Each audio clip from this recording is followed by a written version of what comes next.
Good evening, everybody.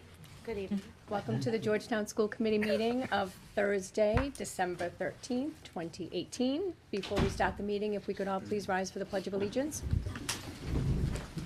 I pledge allegiance to the flag of the United States of America and to the republic for which it stands, one nation, under God, indivisible, with liberty and justice for all.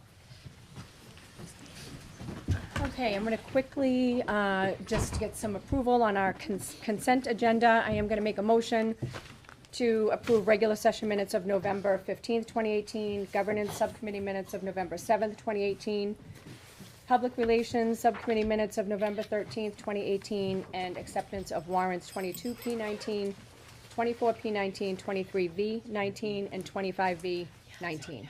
So moved. Second. Any discussion on that? All in favor? Aye. Aye, thank you. Chloe, we're gonna get to you in a moment. We are going to ask, well, they're all here in front of us. I had asked Coach Wood to bring in the cheer squad because I was very impressed with everything that they accomplished this year, both in comp as well as just, you know, being there for all the games and being so enthusiastic. So I was thrilled to hear that the majority of you were able to make it, so thank you. So Coach Wood, and we also have, you're the assistant coach this year? Yeah, I'm the co-coach with her. Co-coach, okay. That's great. Tracy, Tracy also. Zimmerowski. Tracy Zimmerowski, right, and your daughter is Sorry. also on the Yes. squad, which Yep. is great. Raise your hand. Yeah, to Tracy. Yeah. So Tracy has been the chair coach for 7 years. She's going into her 14th season, which is so impressive to me. And I've known Tracy for a long time. I've had the pleasure, she was one of my first friends here in Georgetown. Correct. And you do a great job. Well, thank you. And I'm sure Tracy will do a great job. I know you've been in this environment for a long time. So I think that's great. So why don't you just tell us a little bit about the season and also about the competition team and how well you did? Sure. So, you know, we had a team of 21 kids, athletes, I like to say. We start in August. The fortunate one of the benefits of this season is last year our athletic director brought to school committee about having trials in June and getting that approved, which really worked well for the girls so we could assess them so that throughout the summer they were able to work on training and building their skills, which the majority of the teams in the Cape Ann League do. So that really worked out to benefit, I feel, and Tracy will attest to that, our team. We started then in August after they had gone through some clinics and some tumbling classes that we had handed out to them so they were able to improve on their skills. Once August rolled around, we grouped together.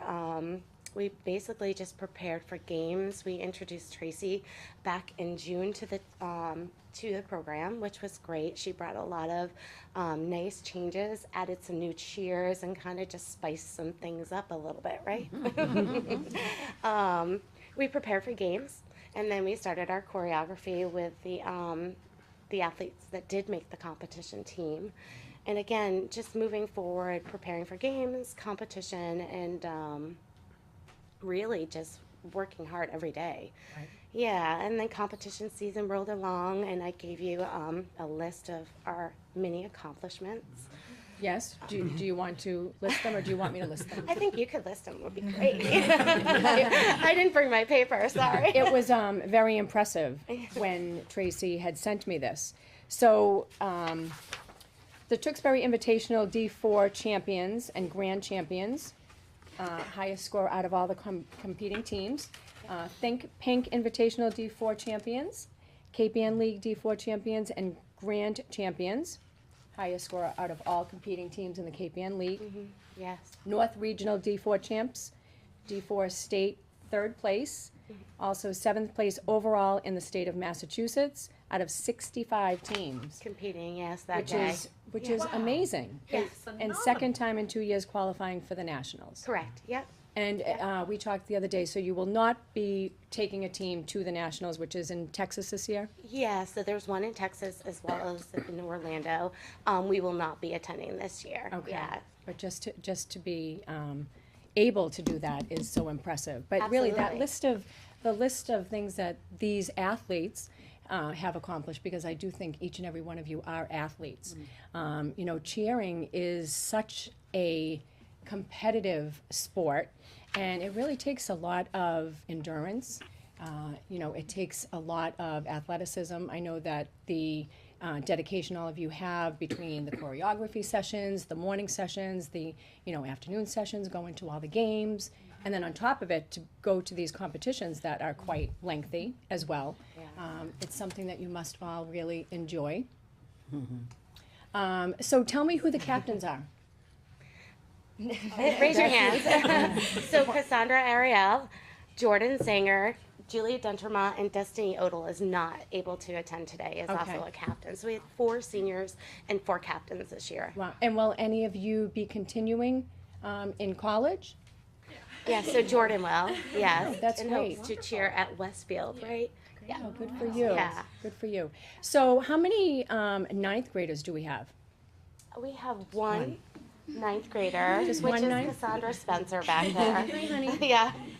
And what about 10th graders?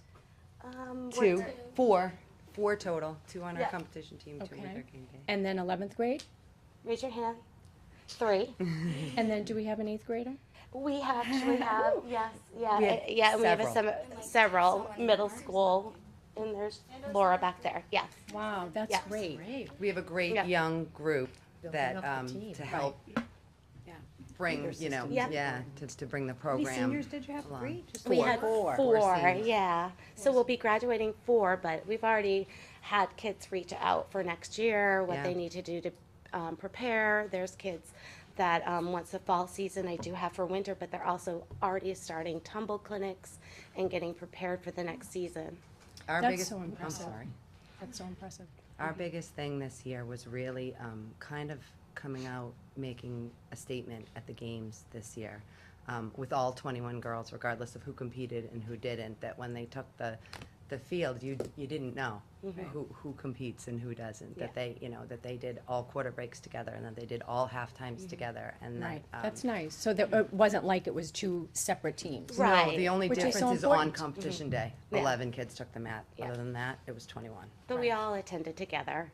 And I think, Tracy, when I talked to you yesterday, Yeah. the fact that you had said the good thing about it not being 2, you don't feel like it's 2 either, because No. at any time, you could have called up any of those ones that aren't Right. on the comp team Give to kids on take that. over, which to me says a lot for those kids that aren't on the competition team. Yeah, yeah, it's important that we remain as one. That's great. So who wants to tell me a little bit about what the day in a life of a cheer leader is like? Can I pick that one to tell you that? Sure. I'm kidding. Does anybody want to talk? It's definitely Thanks, like Cassie. there's a lot of practices and a lot of time that goes into it, but like the outcome of it all and like having like the experience and like being with like basically my family, because like I've been with these girls for like 5 years, and like the coaches just like their like willingness to like keep on going on is just like awesome, That's great. and it's all worth it in the end. That's nice. So you do feel like it's like a family thing, It definitely which is great. yeah. And you girls being the oldest, you know, you have to set that, you know, be a good role model for these girls, and you really have to almost be like a sister to them, like the younger ones. And They are. Yeah, they are. Yeah, you can all see us going back and forth. And I'm looking, We had yeah, 3 yeah, sets of yeah, sisters on this team, as a yeah, matter of fact. yeah, funny. yeah. But I have to say, it's pretty impressive to watch these girls Yes. when they're At out the on the games? field. Absolutely. Yeah. Sometimes it's better than the game. I think it's great that so many parents of cheerleaders go and support do. Yeah. you, because Yeah. when I was growing up, they didn't, it was only the, you know, the football players' parents that would be there, but Right. to have their own, you know, the support system that you have was really impressive to me. Yeah. But just the, you know, the frigid cold that you have to perform in, you know, it's just goes to show how much you love doing what you're doing, which is so great. And I know Tracy loves what she's doing too. And Tracy, yeah, she does. Yeah, I I'm know. looking forward to seeing, you know, the two of you working together and seeing what we can do. It's an event, right? Oh, that's great. Now, who does the choreography? We actually have someone who comes Yeah. in, and works with us, and then we, once the routine is done, We make adjustments. we make as adjustments needed. as their skills Okay. build as well. So we don't really start up here, we start right here. And then our goal is to continue to move up that ladder, you know, as their skills build and they get stronger throughout the season. The routine that you saw at States was Totally was different. completely different from what you would have seen at Tewksbury. Yeah. Really? There was Yeah. you know, some things would have remained the same, but a lot changes Yeah. because you received scores from the judges, what they liked, what they didn't.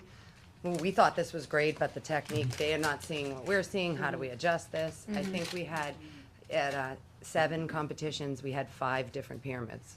Yeah. So, you know, Yeah. constantly changing, constantly adjusting. And that's where, you know, when Tracy and I got together, that's where some of my background Came you know, in. ha- Yeah. came in. Yeah. That's great. The So you guys- You two choreographers, Yeah, I complement was each gonna other say very compliment well. each Yeah, other, yeah. which is We great. go off of, and we take the score sheets and Yep. we listen to the judges. Tracy actually judges I was as gonna well. ask if- yeah. So Yeah. it was very beneficial when she approached me last year and said, "Hey, I'd like to come aboard." And I'm like, "Wow, gee, I'd like to have a judge on my coaching staff." So you know, it really worked out well. it helps that, you know, the choreographers were personal friends as well, that you know, so, you know, I could be like, all right, what, can we get 4 days instead of 2 days, you know, of you to come in and things like that. And just judging for over 20 years, knowing the score sheet, knowing, well, I know it says this, but this is what this really means. And Right. this is how to, you know, how to, That's great. you know, and That- we that's did, we some- got our that's good to highest scores in Georgetown's history this year. Yeah, Almost broke that's 200. fabulous. Yeah. Posted on We're so Facebook, the shy of routine. it. Yes, It was Yeah. on the truly Georgetown amazing. Yeah, Mass you should Parents watch page. it, yeah. We had amazing. such amazing feedback from the town, from, you know, people commenting that you may know, I don't know. Yeah. That was We did, just, yeah. we really did. We had Yeah. such amazing support this season Yeah. from sponsors, from parents, from football parents. And the good thing, you know, let me just add is we had a lot of support from former cheerleaders who, when I started the program 7 years ago, who were so happy. They were just like, this is great. Support kids that reached out, sent me a text, had watched the routine on Facebook or made a comment. Just so proud of how the program has progressed and watching us. We actually had 2 show up at competition from last year's team Yeah. because they knew that things were going great and they just wanted to be part of that and continue on. I thought that was pretty great. Yeah. I can see these captains doing that. I can. Yeah, they're taking a break from us now, but Right, so you immediately go into the winter. I do, yes. So Some Tracy, are you gonna carryover. be helping with winter or you I strictly am fall? I'm only in football because I teach. I'm a tumbling instructor. Oh, okay. At an all-star gym, and and my daughter cheers all-stars, so she's in Dallas and Nashville and Oh, you my know goodness. abroad in the wintertime. So, Yeah. But they're at. but all Pearl she has to in do the is say, winter. "Hey, Yeah, come on in." We're with Carol, yeah. Yeah, so we love it. We, Yeah. you know, Yeah, Nancy and I the can almost do superintendent is can learning almost the- do the cheers. Oh, she knows this, yeah. But it's fun for us Don't because let her we need a fool you. break. We go out and we watch the girls. Yeah. It's really fun. I think it's great. But I really am just so impressed with all of you. Not just your athleticism, but your grace too, because when I see you out there, you're always so professional and you just handle yourself very well. You know, so it makes me proud that you're all on the Georgetown squad. So thank you. Thank you so much for all much. coming tonight. I know you have a band concert, right? Yes. Some of Yeah. you do? Yes. Some of you? Some of some of them are running there for, yes. Yeah. Well, thank you. Well, thank again. you for Thank you having for us. having us. Thank Yes. you. You No, I just wanted recognizing to our accomplishments. highlight everything that you No, guys have thanks. done It's because it's, good. again, very impressive and Well deserved. we were all very pleased with it. Well, thank you, and Merry happy holidays to all of you. How's that? Thank you. For coming. Put your chairs back. I know. Tracy. You know, I feel whoever the flyer is must be like, you know, please catch me. It's really amazing. Tracy, who is the flyer? Who's the flyer? There's a couple of Oh my gosh. How do you feel when you're being thrown up? Like, are you like, please catch me? Yeah. Except for when it's new and she goes, I'm really scared. Yeah, yeah. You have to trust, right? And we just say, A lot You of do. trust. You have to trust. Yeah, yeah. That's why it's important that we all belong. Right, ladies? Yes. Thank you so much. Bye. See you, Cassie. Bye, honey. Thank you, guys. Bye-bye. So nice. Yeah. There were so many of them that were able to make it, which is so nice. Awesome.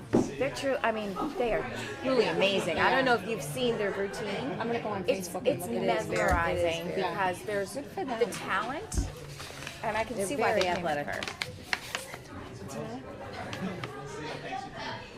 Oh, I'm sorry. Yeah, they are all very talented. I knew Tracy would bring this, the program was Yes. always very, very, well maintained, but I knew when Tracy came on board that it would just go that extra. Yeah. She's Tracy very would. passionate. Yes. You know, 7 years in that, she's Very very passionate. I also, like when the all-star cheering started, that sort of added a new layer to Absolutely. it. Where, I mean, it's a real team yeah. sport. Right, Yeah. yeah. We're it's seeing great. that. Yeah, it's not the cheerleading, you know, Like when we I was have. in Yeah, school. the rah-rah. Yeah, Pom-poms. not that. They get the respect that they deserve. Yes. Right. Okay, so Chloe, thank you for waiting. So why don't you tell us a little bit about what's going on at the school? Well, I don't think I've seen you since before homecoming. Yep. So Right. that finally happened. That was check that off the list. That was good. I heard it was great. Yeah, it went really well. The DJ was great, and yeah, a lot of people stayed to the end. So that was That's very good. yeah. And the fall sports are all done, second semester has started, getting ready for the winter break, Yep. Yep. right? Very excited for that. Which will be nice. And I think yeah, the girls have a basketball game tomorrow at 6:30. The boys have one on Monday. Friday? The Yeah. boys. Do the Yeah. boys have one On this Friday. Friday? Yeah, Manchester. Oh, okay. So the girls are home? First one. Yep, girls Girls are are home, home, boys And are then the away. boys are in Manchester. Girls played last night because I went to the game. How'd they do? Not well. I shouldn't say not well.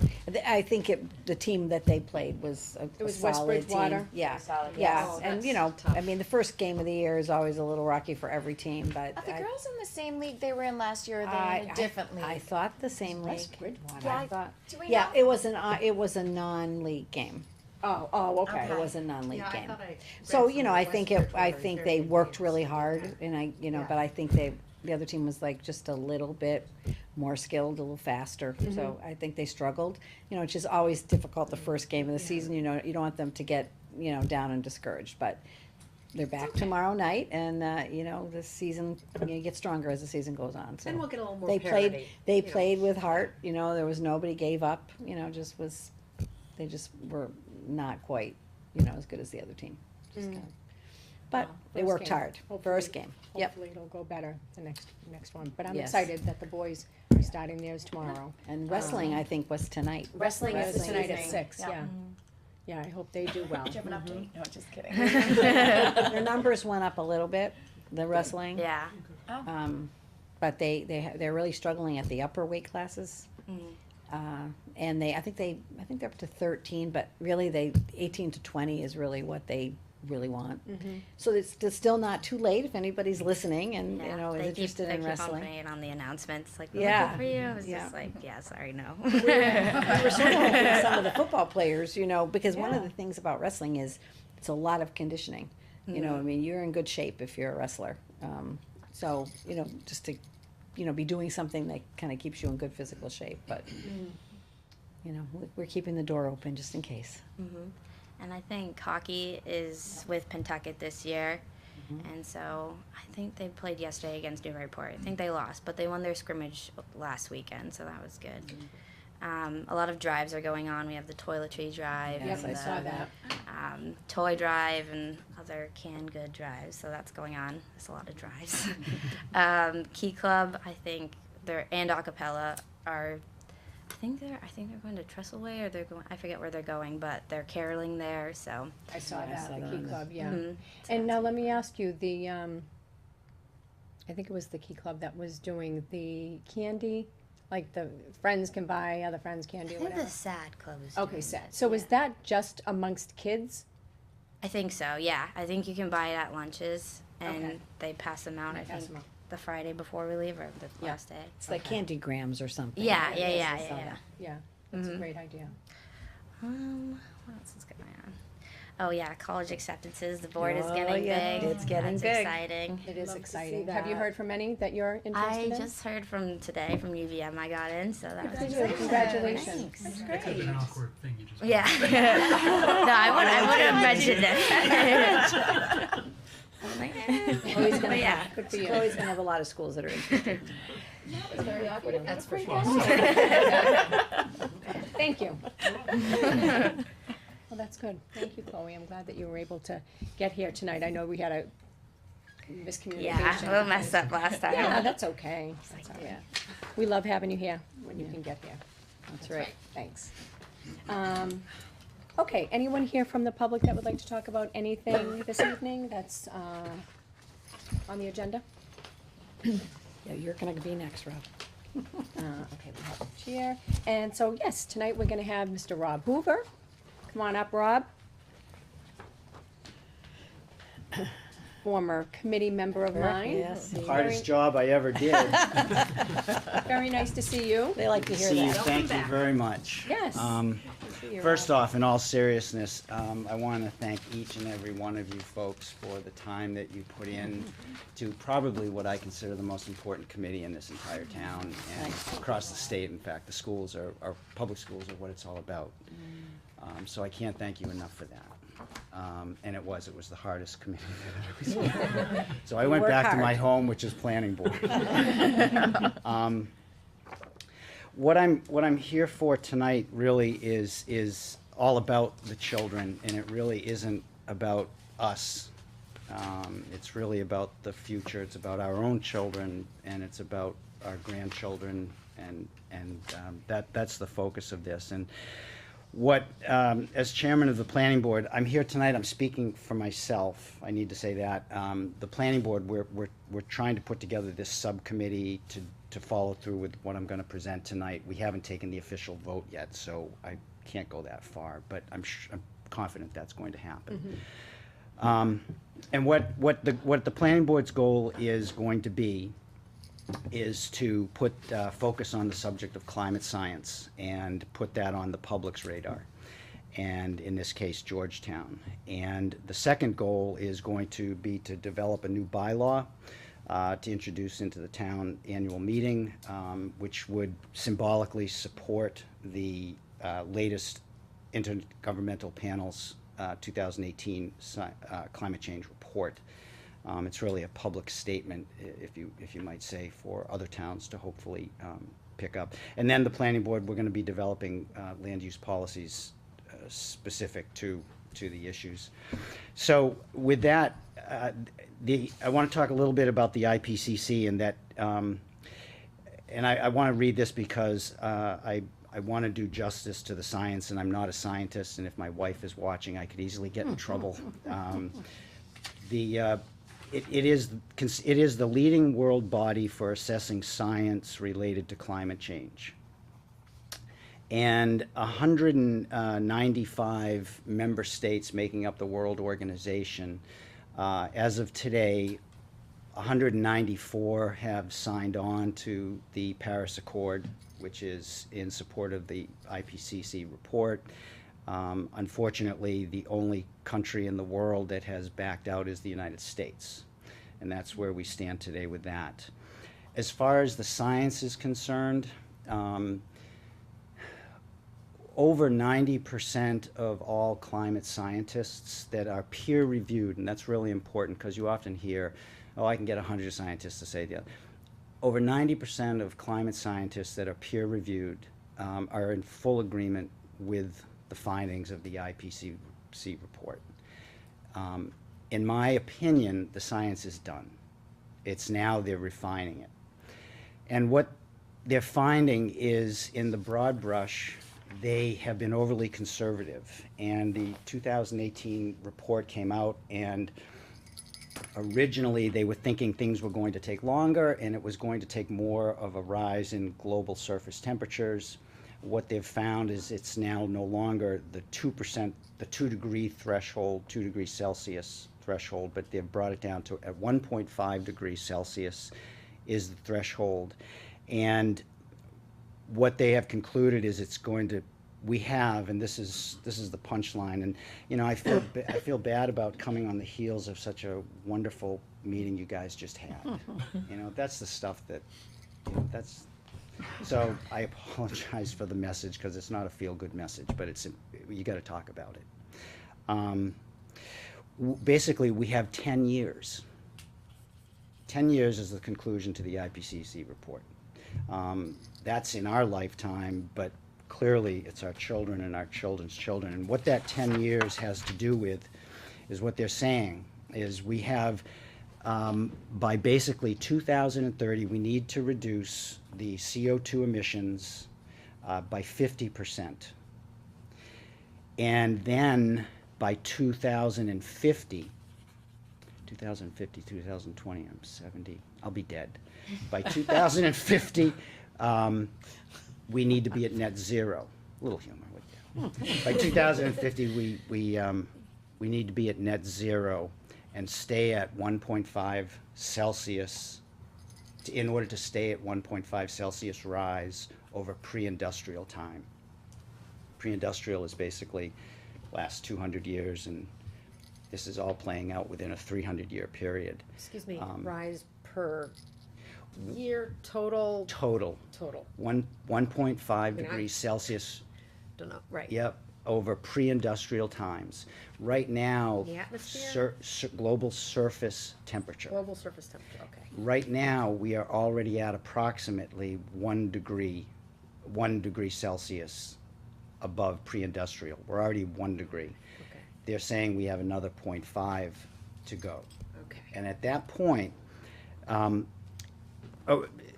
in order to achieve a 50% reduction by 2030 and then a net zero by 2050, the metaphor that they've come up with to explain the world's actions on this would be the equivalent of World War II and all of the planet, how the planet resolved in terms of fighting, working together. But that energy, that totality of the world, it'll take that kind of effort within the next 10 years.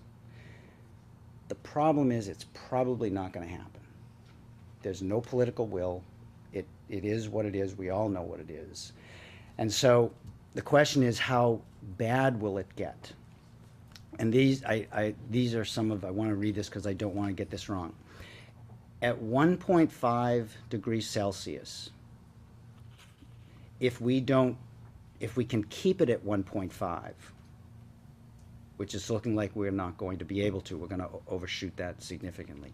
By 2100, I turn that off. by 2100, 70 to 90% of all coral reefs will be gone. In the science communities, they have this term, which is their highest, it's the strongest statement they can make. They don't call it a fact, but they say highly likely, you know, highly probable. And that's where they're at with this one. They're in full agreement that that's where it is at 1.5. At 2 degrees Celsius, which is, we're shooting for beyond that, 100% of the coral reefs will be gone by 2100. And I'm only talking about one ecosystem, one biosystem. 25% of all marine species reside within the coral reefs in the world. You have, by 2100, the potential for what E.O. Wilson called, you know, the greatest mass extinction since the Pleistocene era.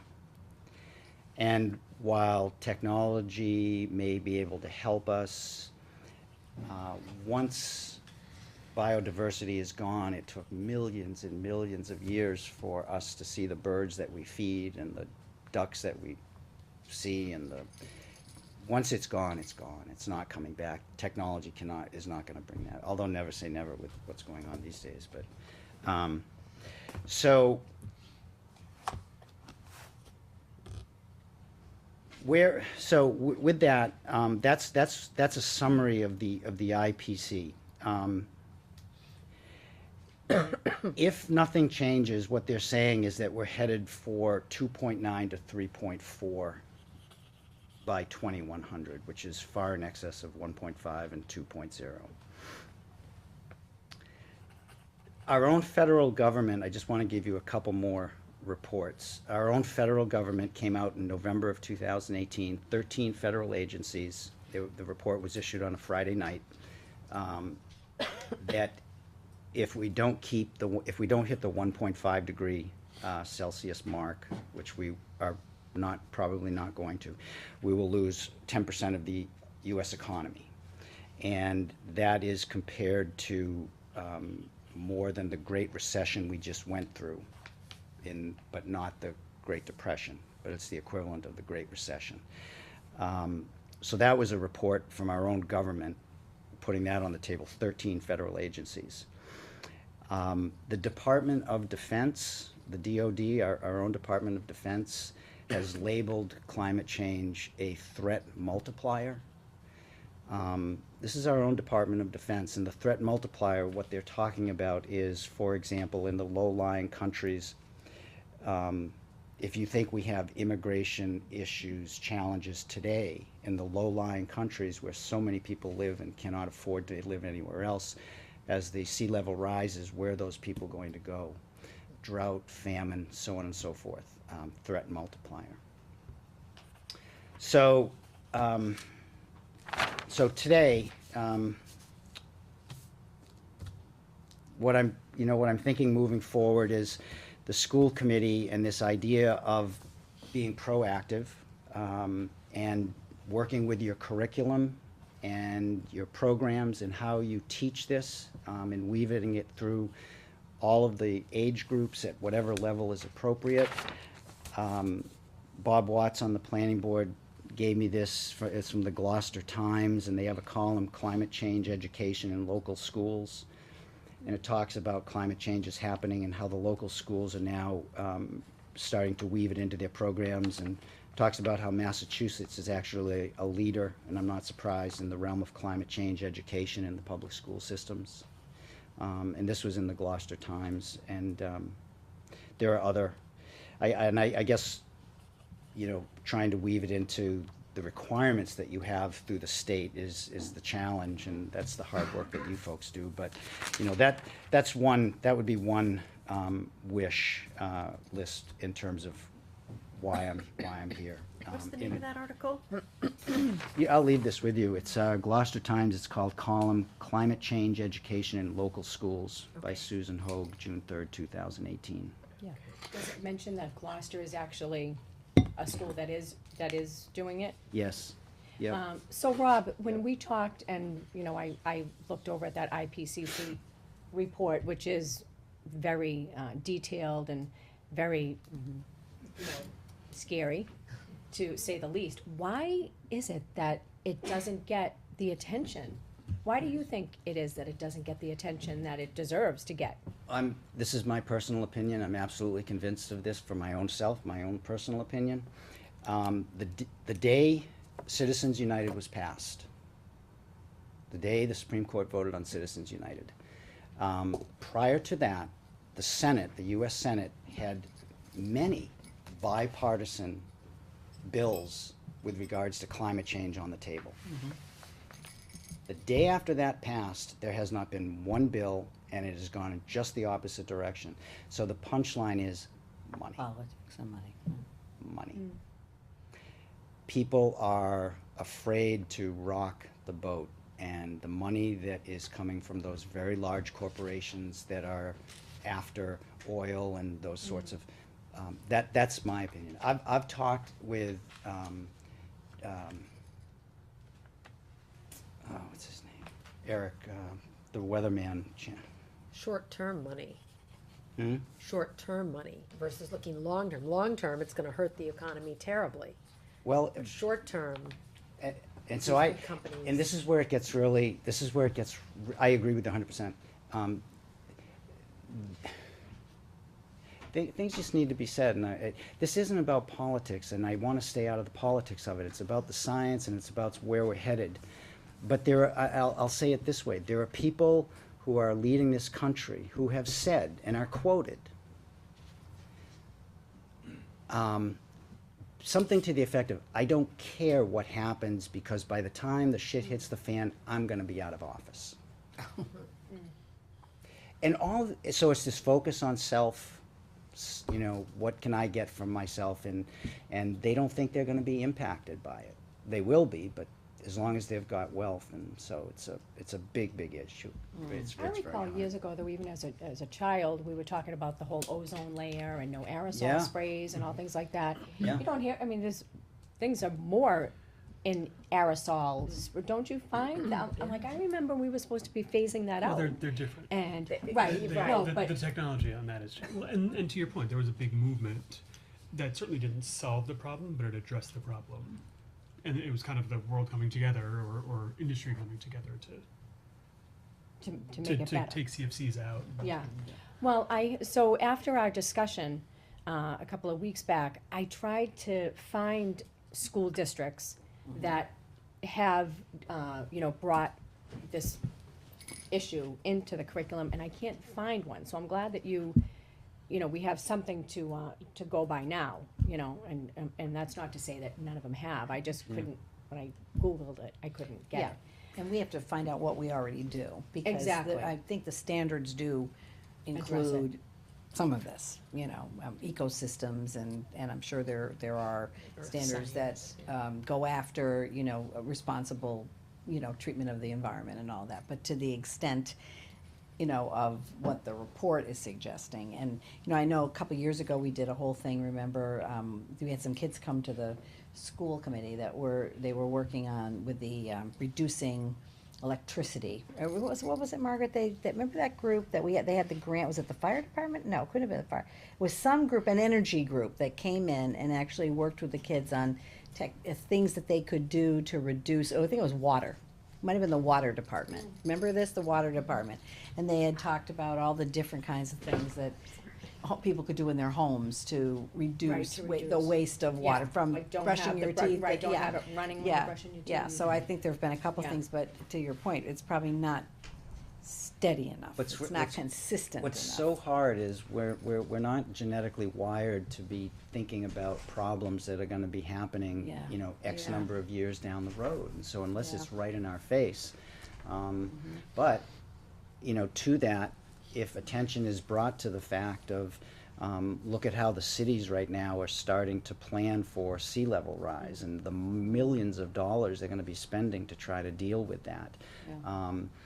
Florida is in danger of, and they're not sure what they're going to do, but when the sea level rises because of the lowlands, the salt water polluting the aquifers. And once unless you have desalination plants, there goes your fresh water system, and Florida's not unique. And so, and the wildfires that have been happening, and these extreme weather events, it seems like when it rains now, it's a downpour. Oh, yeah, it's definitely Versus, different, the weather is it's definitely. patterns are it's definitely different, and so that sensitivity of making it real today is a very teachable kind of thing.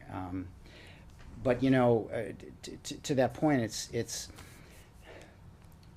again, this is about the children, and if there was a tornado that was coming in a week, and we knew it was coming in a week.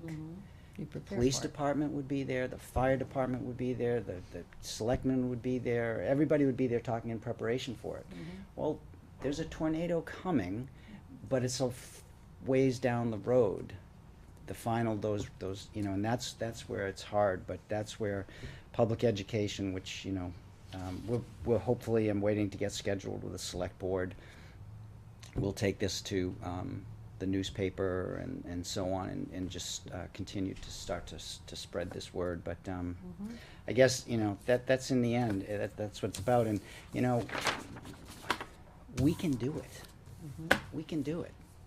And no one else is gonna do it but us. And I'll be damned if I'm gonna sit by and just let this stuff happen, so I will do, and I pledge the board's support, planning board support too, to do whatever we can to help you folks with anything that may be. I have no idea what that means, this is all new territory to me, this isn't, you know, Well, I'd like to see what the framework, the curriculum, currently, does in terms of educating the students about this. In Gloucester? Or here. No, just Here. like what we About the- already do, and then maybe, Colin and I can, yeah, he has thumbs up, he's giving a thumbs up. See, Yeah, we can bring something forward to you. so thank you very much for letting me come here tonight. And always again, welcome, thank Rob. you all. Thank you, Rob. Want to pass that paper? Yep, here you go. yeah, that's great. All right, And good luck with the planning board too. thank you. But let's keep in touch, Absolutely. right? Thank you, Rob. All right. Thank you. I don't see Give you. my best to your wife and the kids. Yes, Thank you. bye-bye. Thanks, Rob. Okay, we have a CPAC update from Tom Stewart. Hi, Tom. How y'all doing? Good, how are you? Doing better, Look thanks. very Christmas holiday-ish. Here Scottish. this evening, I'm Tom Stewart, Chair of the CPAC. We have to have you folks vote on the money we raised at the Trick or Trunk event. Right. So before we do that, I just want to thank our sponsors, Muddy Creek Animal Care Center, the Georgetown PTA, J. Bennett Construction Services, Noonan's, the George Home Improvement, Townsend Energy, Alton Bay Blinds, Representative Lenny Mera, his opponent Christina Eckert, Georgetown Building Supply, Repairs Unlimited, TD Bank, Georgetown, Pearly School, PTO, Georgetown Education Association, Heidi Financial, and all the volunteers for helping us out. We had a great event. It was very successful. And the first year we raised $1,000. Last year was $3,000. That's great. And this year the grand total figure is $6,168. Wow.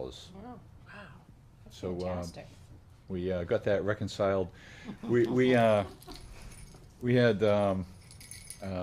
there's growing pains associated with the new Way of doing accounting things? Yeah. process. I think we got it all down now. We worked out all the I think we bugs. have a better process. So I knew Suzanne would be able to get that all down. Better process this Took time. care of it. But that's great, That's you great. doubled it, that's fantastic. doubled it, yes. And so you'll continue to sponsor that, to hold that fundraiser, you think? Yeah, yes, it's a CPAC event, That's and good. there are people who are in a routine of participating, and certainly I'll always be participating. Yep, Um, that's great. It's become a You know, we need to make some improvements. Next year, I think, exiting, we need to improve on that. We didn't have any incidents or anything, my own observation. Setting up, we did great. My one moment this year, 2 years ago, we had a child with autism get their very first play date, and this year, one of the student volunteers shared with us that she had a reading disability, and she was really pleasantly surprised that she would get a scholarship this year. Last year we offered scholarships to every graduating special ed student. And one of the other students who did not have a disability said to her, you deserve a scholarship because you work harder than everybody. And it's just, to me, a very special moment. Yeah, And absolutely. what the whole thing is about. Right. Well, the scholarship that you give to, every special education student is very impressive. So that's one way of reaching out to the entire community that you're there to service, which is great. So good for you. Thank you. Very pleased with that. Good. So, is this the total amount that we're, Yes, $6,168. accepting that. okay. So that's already in the account. Everything's good, okay. Everything's been processed and Reconcile. reconciled and, Okay, good.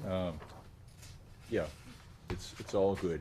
Okay, so I'll make a motion to accept, the donation from the Trick or Trunk, CPAC event in the amount of $6,168. So moved. Second? Discussion, all in favor? Aye. That's fantastic, that's great.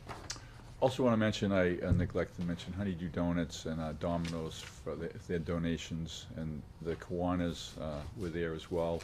Helped us out a lot. Yeah, it was a great event. Yeah, it sounds like an entire community event. Henry Yeah. Oshesky, Well, safety you listed, officer, does a great job with us, and Yeah, Henry was there to make sure everything was all good. That's so great. we'll be filling out our facilities permit for next year. Let's make sure he gets the date he wants. I would have already done it. I've had a health issue, so I'm bouncing back. So Yes, I know, I'm glad to see that you're up and about. thanks. Yeah, the climb up the stairs was a workout Oh, tonight. yeah. So Yeah. Taking the elevator. Take the elevator, well, down's easier. Yeah. So I always say if you can go down, you should be able to go up. So as long as we're on the CPAC topic, I just wanted to say for people to put on their calendar, if they like, you have coming up, your next CPAC meeting is gonna be January 8th, the Neuroscience of Reading with Nadine. Nadine Gab. Gab? Yeah, so she is Dr. Gab is a researcher and practitioner in reading. She's coming back this year. She actually does brain scans on kids. She can do a brain scan on a 9-month-old and tell you whether or not they're dyslexic. She has amazing research. She's internationally recognized. I would really encourage as many people here in the committee who could make it to come. She has different presentations. She has presentations for her fellow neuroscientists, and then she has presentations for the rest of us. She is pretty, she's She pretty does. impressive. She does a great job. And where is that held? That's going to be at the library, 6:45 Tuesday, January 8th. Thank you, Pam, for mentioning that. It's a worthwhile take. So Tom, how many participants do you, or people do you usually get for these wonderful It varies. workshops that you have? We were short on numbers the other night. We had about, I don't know, maybe 8 people there, but a lot of people requested the slides. That was for and the then- Beyond Basic Rights? Yes.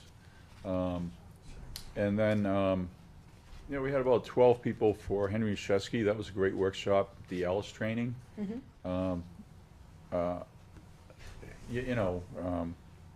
Sometimes I think numbers a little overrated. We could have 30 people come and we could have, 6. But we still, Henry's workshop was great. He really, I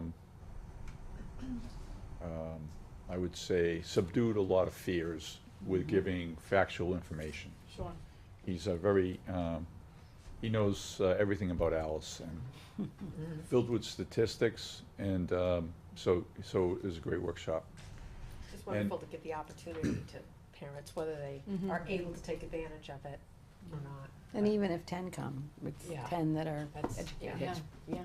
Have to Then look at it that Dan way. Perlman, for example, one of the things that he's done on his own is he has a website that has all the Board of Special Ed of Appeals rulings.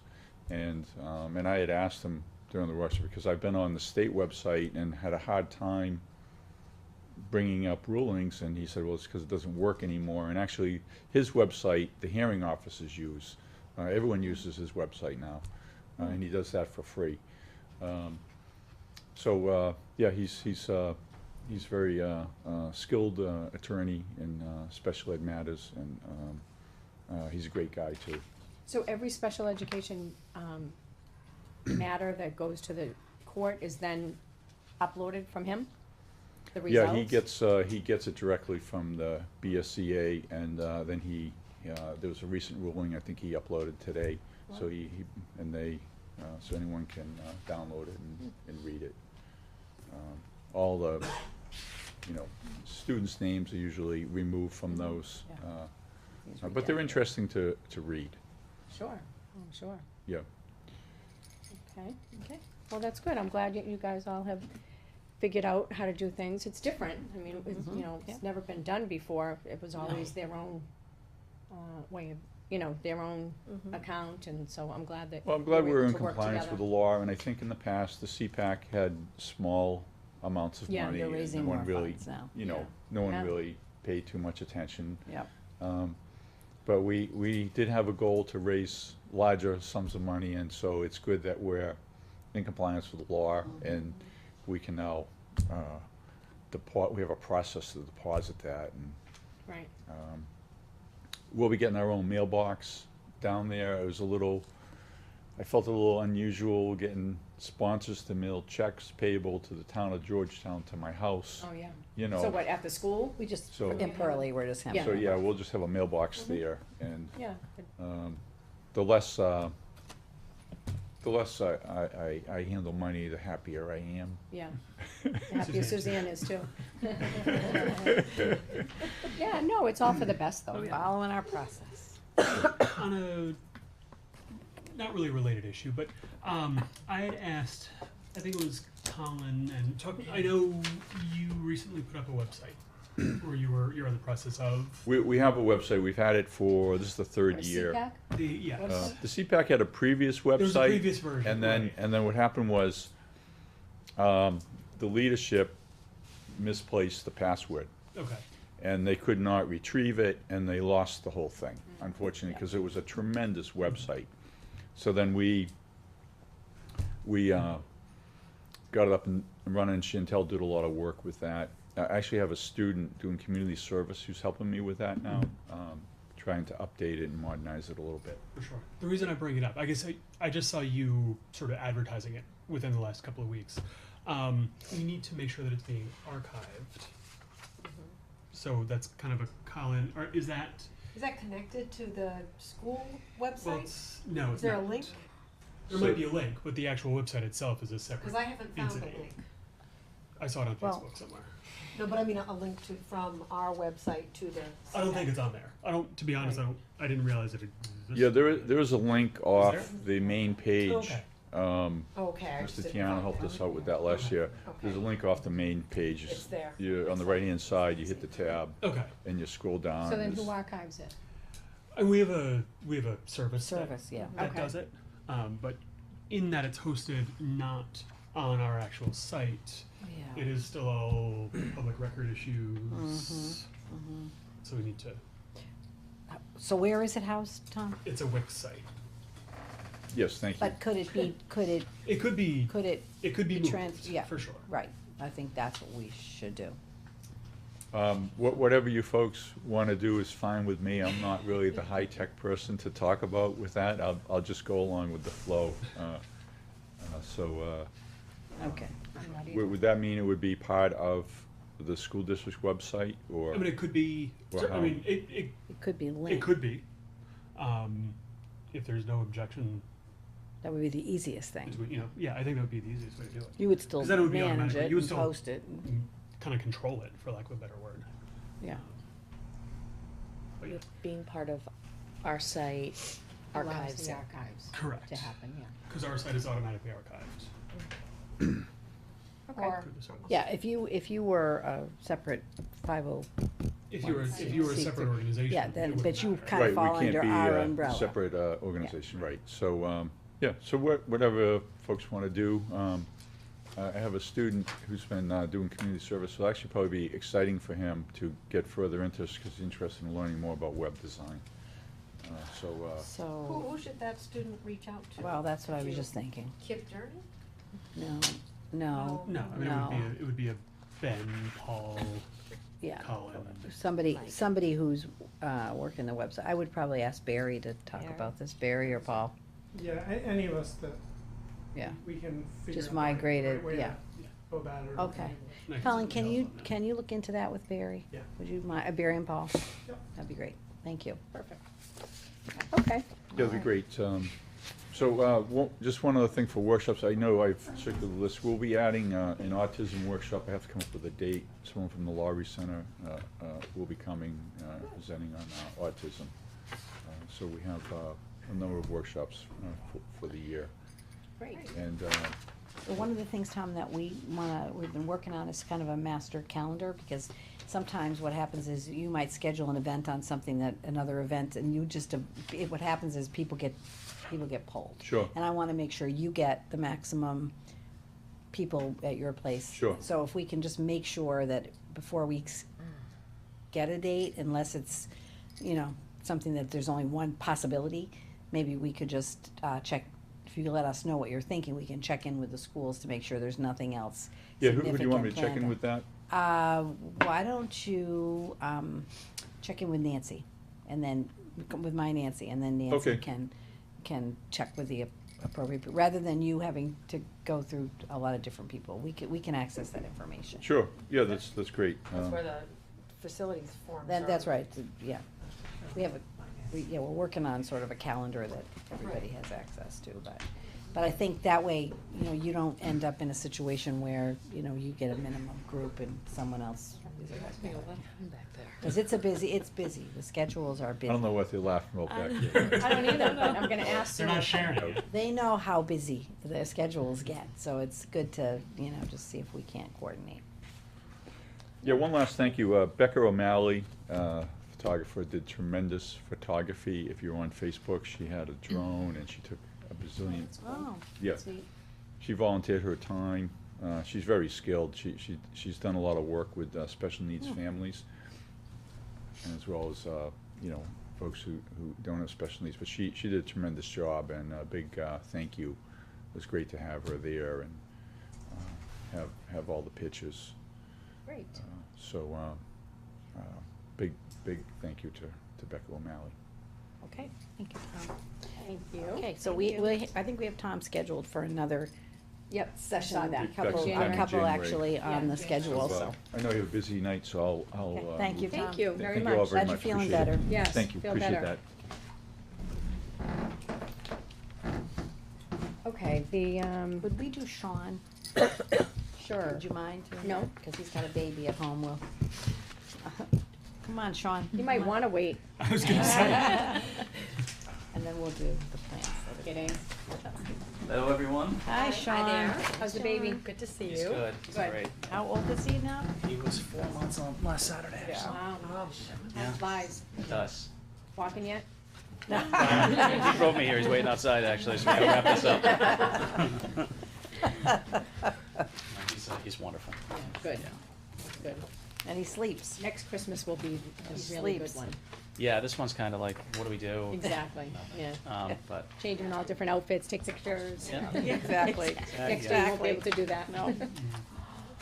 Okay, so let's, So we're just getting a I little was happy to see the survey. yes.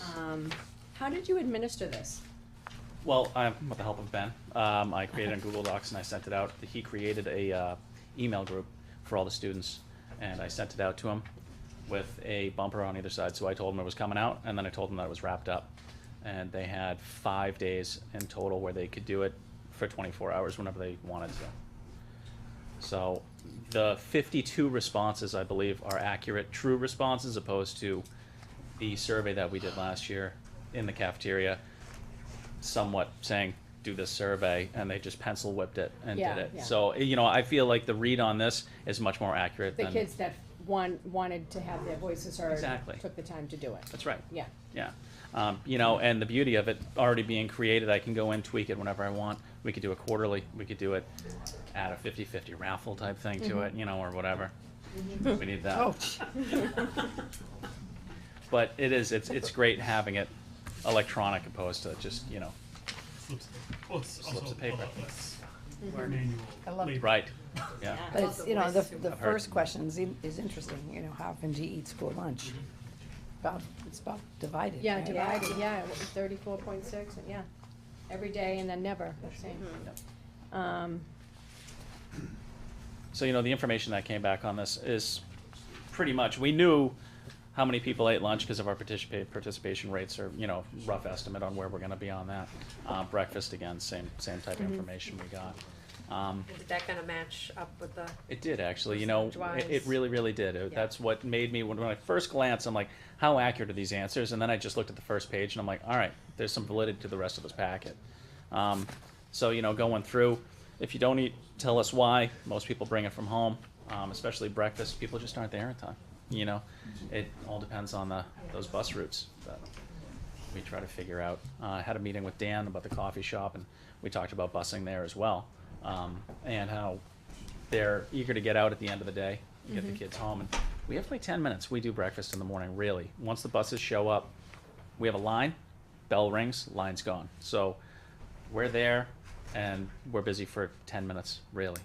There's some early birds that come in and enjoy the cafe and get what they want and eat it and relax, but most of it is just driven by the bus schedule. Yeah, so we did talk to Dan about, you know, can kids bring food to the classrooms?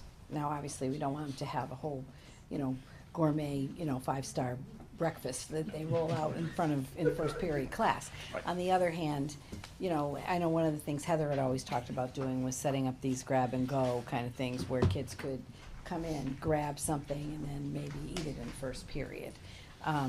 You know, so Dan has been working with the faculty, because Peter had kind of left it open, and I think Dan has as well, that if you want to allow it, then you can allow it. If you don't want to allow it, then you don't have to allow it. And, you know, obviously, if you don't take And care what of. would the reasons be for them not allowing it? Like, why would the teacher say no? Mess, more than Okay, anything. and just else. environments and things like that? And Distraction. Like in What'd you chorus, say? No, you it's can't not eat fun. and sing. Yeah, so you can't definitely eat and no. sing. That would I'm be just a- saying that, you know, a lot of kids run out of the house without eating because it, you know, they're getting up Yeah. late, they Right. don't I provide always, the I always time. think that food makes, it could be distracting, but I know when I used to take like classes at night, I always had my food with me, and it kinda, Yeah. it Yeah. helped me And that's concentrate. the I don't know, I college would- life too. Yeah, Yeah, right. they're always They- eating there too. I mean, I Right. suppose, you know, if you set up parameters and rules, you know, about Right. cleaning Right, up after yeah, yourself or right. whatever. Yeah. Yeah, I mean, that- these that is a kids aren't given. Young kids that, you know what I mean, they should be old enough to clean up their mess after, if Yeah. that's the teacher's main concern. Sure. Yeah. You know? Yeah. Chloe, what do you think about that, like, about eating it in class? I would like it like that first period. I have chorus for like first period, so I don't think we would be able Sing to and eat at the same time? That wouldn't work. Would you find it distracting, like if you were in a math class and? Not really, honestly, like, cause I don't, like you said, they're not gonna have like a big tray with them. It's probably Yeah. gonna be a quick snack that's gonna take like 5 to 10 minutes to eat, so Stuff I don't crinkly think. wrappers. Yeah, we'll focus on quiet snacks. But they could, you know, because they do love the grab and go at lunchtime. Sure.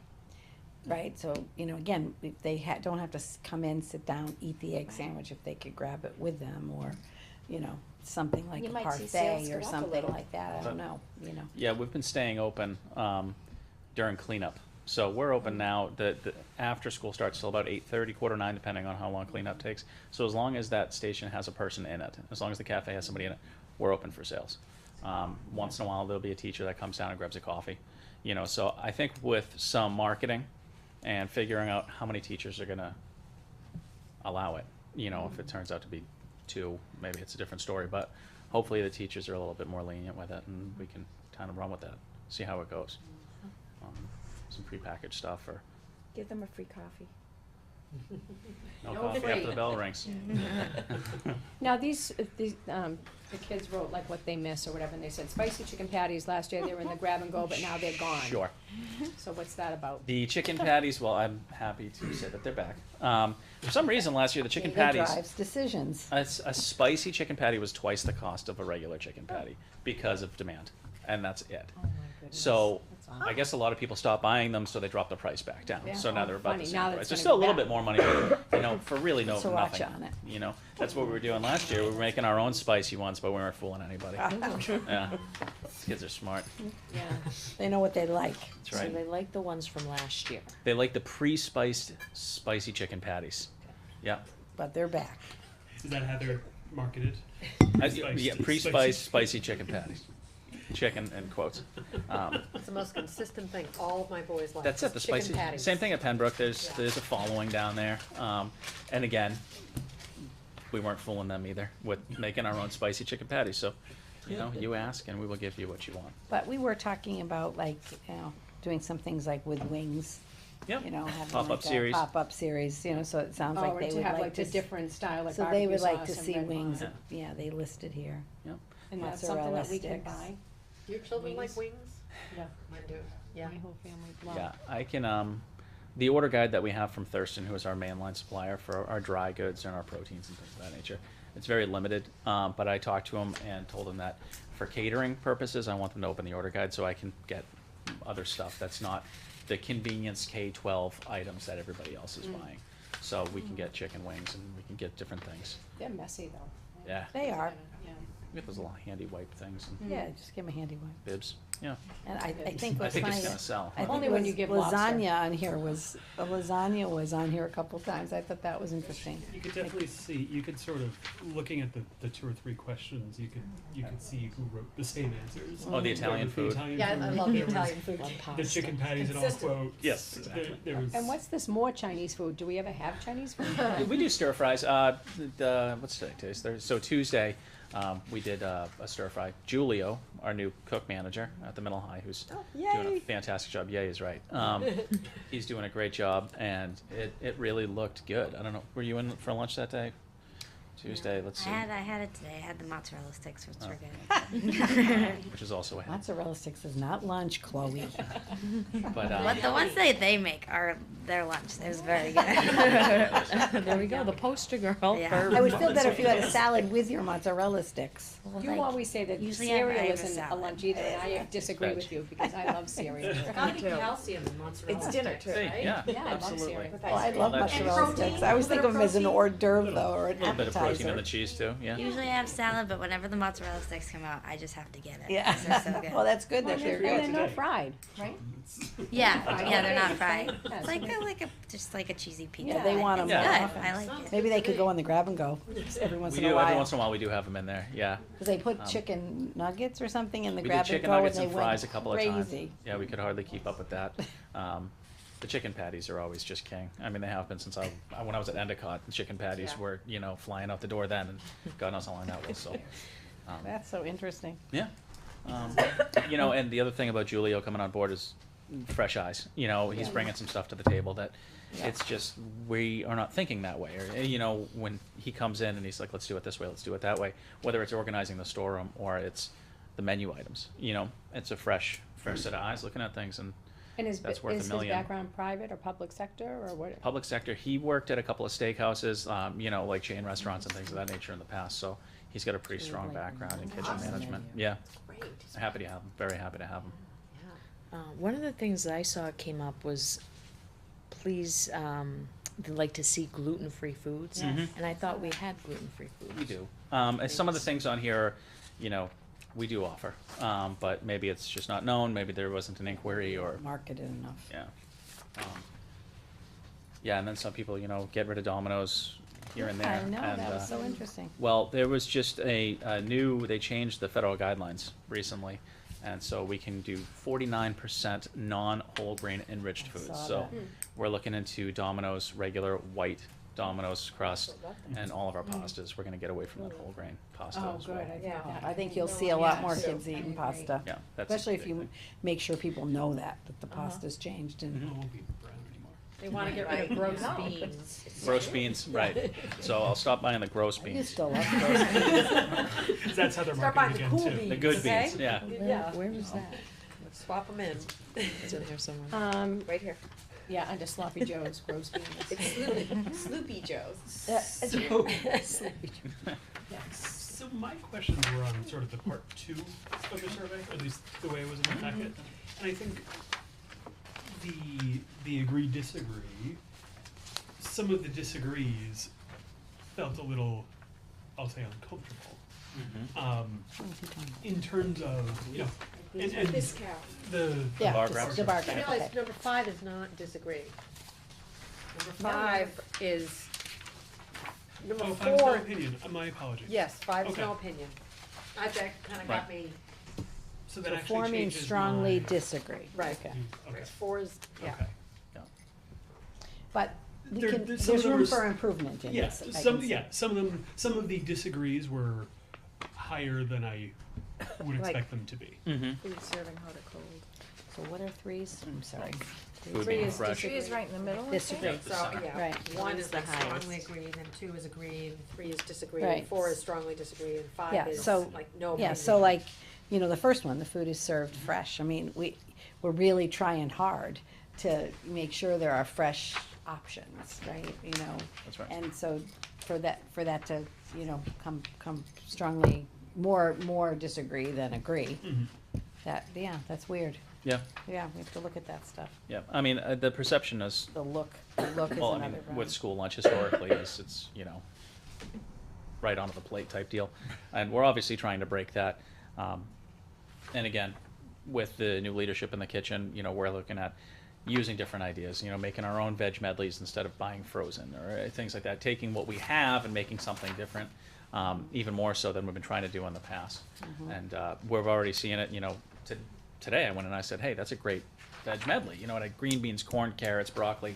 I'm like, I don't remember ordering that. Well, no, we made it. And I'm like, yeah. I think if you do more homemade stuff, I think yeah, people. well, just go the extra, mile and Right. change things a little bit. Nothing comes out of the cardboard box looking stellar. So whatever we can do to dress it up and freshen it up, when it comes to frozen vegetables, things like that. I was surprised though by the answer, the menu provides healthy options. Disagree and, It's 50%. yeah, like, I know, but that's, like, what do they think, what? I'm not allowed to they buy cons- unhealthy stuff. I know, that's what I mean, so what So- are they But, yeah, we have to considering? find out what the definition of Right. that is for them. Yeah, Yeah, I mean, it would be good to, we talked about, setting up a couple focus groups with kids, say, hey, we'll give you lunch today, come chat with us, and go over some of this data to say, what do you think this means? Like, or what ideas do you have to, make it more overt to the kids, I think. What do you think about that idea? How can we get input from the kids, Chloe? I think that would be a good idea. Definitely like focus groups like that, because I don't think a lot of people know. Like, I guess they think maybe it's unhealthy when it actually like is, and I think there is a lot of healthy options, like especially like the salad bar and like the different stuff that they have every day. So I think there is healthy options. So I how would could we get the disagree kids with that. interested in actually participating in the focus group? Yeah. Do you think? Part, right? Give them a free lunch. Free I was food. gonna say, give them a free lunch, let them try it. That would definitely entice people. A lot of people like food, so. Give them an ice cream. Hey, a week of free lunches? Well, that's not gonna help Yeah. Free candy and tell me what's healthy. I mean, just to get an explanation, so when they say things aren't fresh, what in particular Exactly. does not appear Yeah, fresh? and it's going to take some And work what trying does to, appear fresh and why? getting a group for feedback. Last year, I had 3 food committee meetings that I was the only one in the cafeteria. Right. So it was. I understand it's tough at the end of the day. People have stuff to do. Students have things to do. They have sports. They just want to get out of the school. I don't blame Maybe them. they'd have So lunch like, with you. it's really tough to try to get them to stick around a little bit. That's a good idea. I guess I'm stuck on this part of the survey, and it's not. I mean, food being fresh is one, healthy. They're all sort of negative, and I certainly get that school lunch is it's The stigma. it's stuff thrown on a plate. How for me, I guess it would be, how do you change the perception more than adding chicken patties, because that's not the problem. When 60% say it's not fresh, when 54 say it doesn't look appealing, when 51 say it doesn't taste good, when 45 say hot is not hot and cold is not cold, those are sort of fundamental problems where it doesn't matter if you have the spiciest spicy patties. chicken patty in the world. Right. There's a fundamental problem. Right. And I think that would be my thought on, because to me that's probably why people aren't buying it. That's right. The ones who Perception would is typically reality. buy lunch at school, it's not going to be everyone. Those are the ones we want to sort of identify how to get them to buy it. But I'm also wondering if the people that responded, out of the 52 Are they people negative? that responded, Yeah. how many of them actually buy the lunch? Well, I mean, You know? they say a third, which is within a handful of points. But is we're that 10 every points of where day? we Is are. that, you know, I'm just wondering, how often are they trying a sampling of, I mean, I know, but yeah. I'm just, Well, I think the challenge also is you don't know who actually completed it, right? Mm-hmm. So it could be, I mean, you never dismiss it. For sure. But it could have been, what I find when you give a survey is the people who complete the survey are the Have something ones to who say. have something to say, and For sure. oftentimes it's not always positive. The people, we find that with the athletic surveys, right? So the people who are happy with the coach and the team don't take the time to fill out the survey. The people who are unhappy and have recommendations to make, we hear from them. So, again, I think there's gotta be multiple ways of being able to collect the data. But to dig down a little bit into this, and it's baseline data, really. This is the first time they've collected it this way. So what we wanna see is the action plan for how we're gonna sure. change this. Baseline or not, it's still not It's data, it's not, yeah, glowing. it's not glowing, absolutely And not. not way to certainly go with criticism, but it's, yeah. Well, I think too, when you look at how often you eat school lunch, so the somewhat negative responses would come from the never people, the few times per month, and the 1 to 3 times.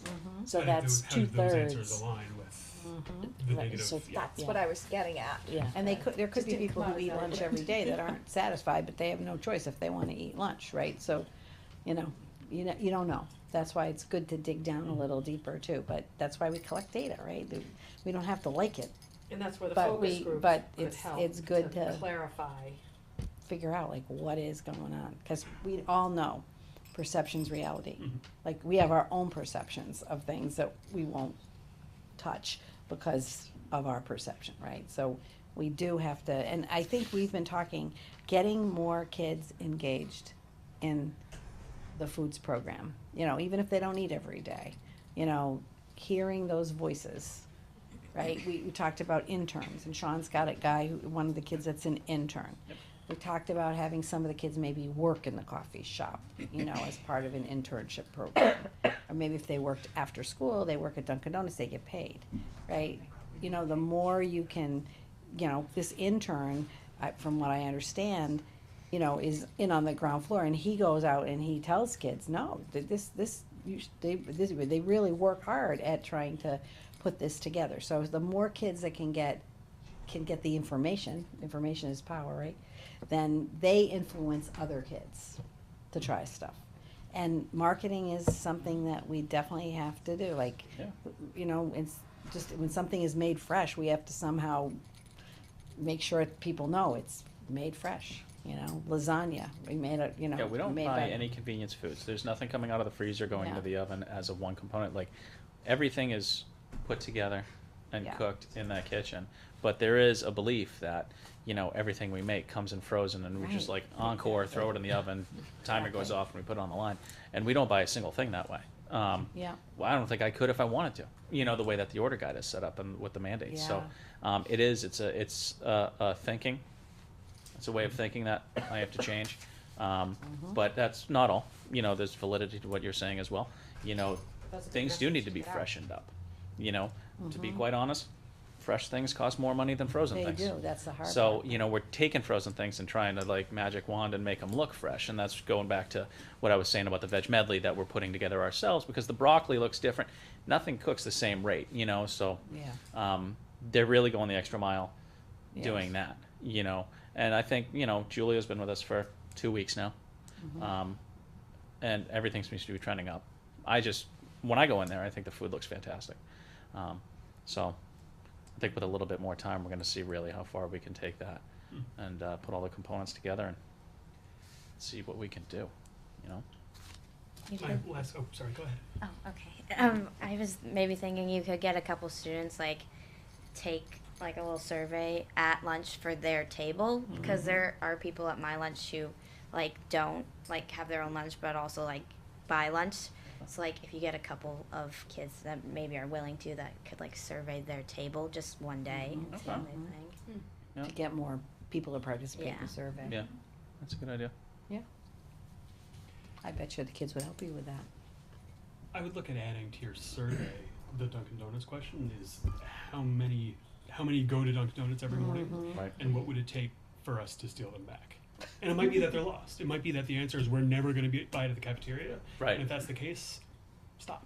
You know, don't go after people that we're never going to get, but at least identify it's an avenue or it's not. No, you're right. Because it's anecdotally, we can say, yeah, there's a long line, but is that 30 kids who show up at the same time and it's not a lot? Or is it actually, you know, another 100 kids that will never go to the cafeteria for breakfast anyway? Right. Yeah. Right. Figure out why. But it's amazing the unhealthy options Oh, yeah. that they're getting My at dogs those are really healthy. fast food places. Yeah, that can be a double-edged sword. You can serve healthy food, and that's not really what the kids want. So I understand too at the governance meeting that there was, discussion around, some balances going up. Yes. Okay, Yep. so what, Yeah, how come the that balance is? is like $4,800 total. Which is a lot less than it was. No, it is, but Way it was. back when. 38. I was going to say it's a concerning. sixth of what it was. Yeah. or Right, maybe. so to put No, it but in if you, perspective. if you start to see it, you know, if we're starting to see it go up, why do you think that is? Are we not, like calling them when they Well, we reach a certain we threshold? we put a process in place. You for know, that. we've been sending out emails ever since I started. And it seems as if some families are just never going to pay. Unfortunately, that's the way it is. And then there was also a little bit of a change in the structure of what we could and could not say last year to students that had a negative balance. Everybody eats lunch. That's it. You know, there's no alternate meal. There's no more cheese sandwich. Some of the students figured that out, and they're kind of capitalizing on the fact that we're not going to turn them down. We had a meeting today, and now it's basically a reimbursable meal. Everybody gets a reimbursable meal, no matter what your balance is, positive or negative. And then a la carte sales will not be allowed. So anything other than the reimbursable will not be able to be purchased by anybody with an outstanding balance. So that should start cutting back Over a on certain the bleeding. threshold? Yeah, well, that's Is what, it over, that's what like- we're gonna that's why we're gonna recommend that you make an adjustment to the policy. Cause, right, But up to a certain, so if they're over like $10 or whatever, we're gonna, that's what you're looking Well, in the at? meantime, we were just, because We're- the yeah, we're just in legislative line said- with- we're in line with saying that. that the kids are really taking advantage of it, so we were just like, if there's a negative balance, then, you know, there's no extras for the time being, until we get the policy. policy in place. And Figure it out. actually, I sent out the policy, the draft. Did you guys Thank get it? you. Oh, Yes, okay. yes, that was Just great. wanted to make sure. Yeah, yeah. we got it, but when we bring it to we have to bring it to the Right. full Right. committee. I didn't know if there was anything we wanted to add or change, because that was still draft.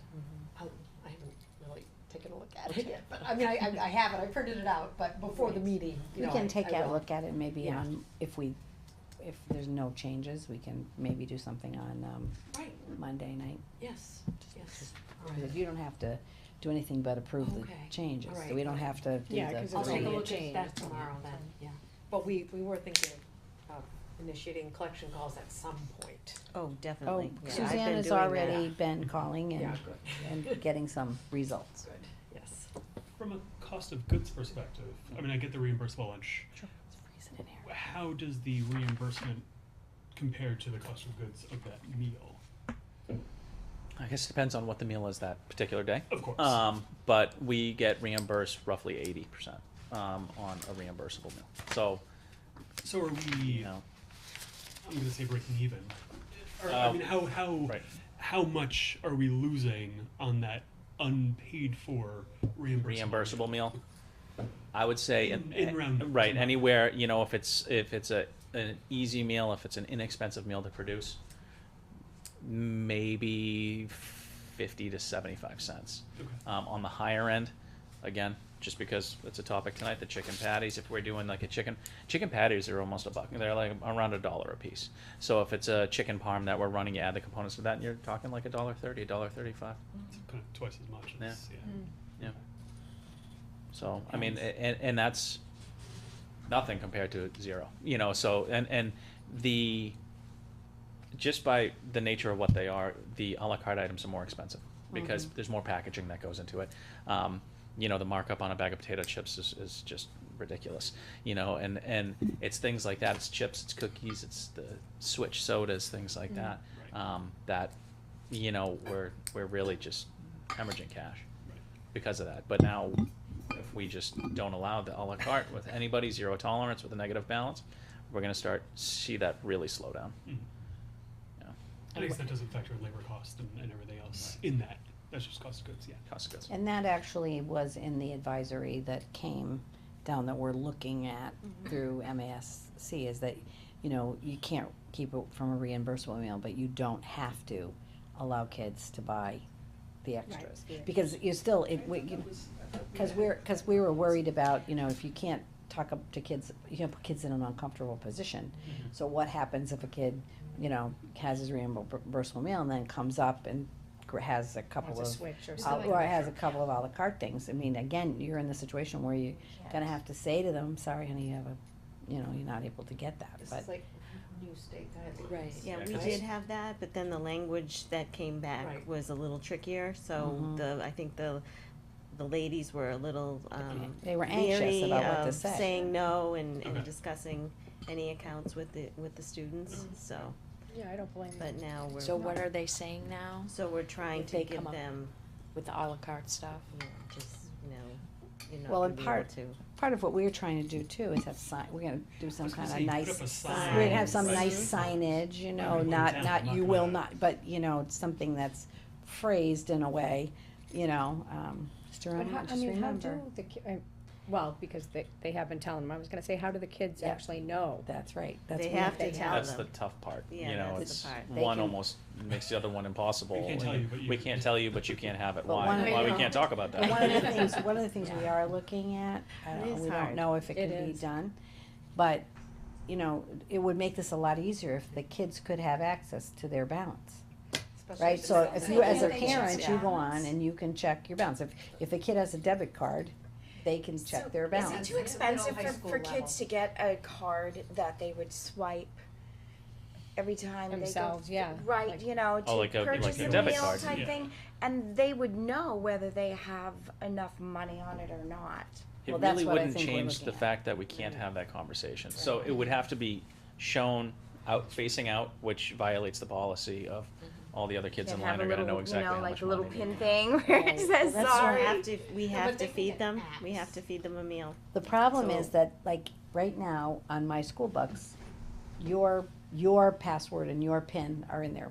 We don't wanna give kids access to that in order for them to be able to check their balance, but is there a feature in the system that would allow, you know, Could they a have their read-only own or apps, something their own- feature? Because that would eliminate a lot of this problem, right? If, before Then I they go, wouldn't I'm even go gonna, up. I'm Yeah, gonna check in, check it. I'm gonna check my balance, and, you know, They I'm not might, gonna. you know. Well, They might. most kids would, most kids would, I think, because they don't wanna be Or they embarrassed might when buy they get to everybody the, lunch if they have a high balance. but they don't Buying wanna get around. to the register.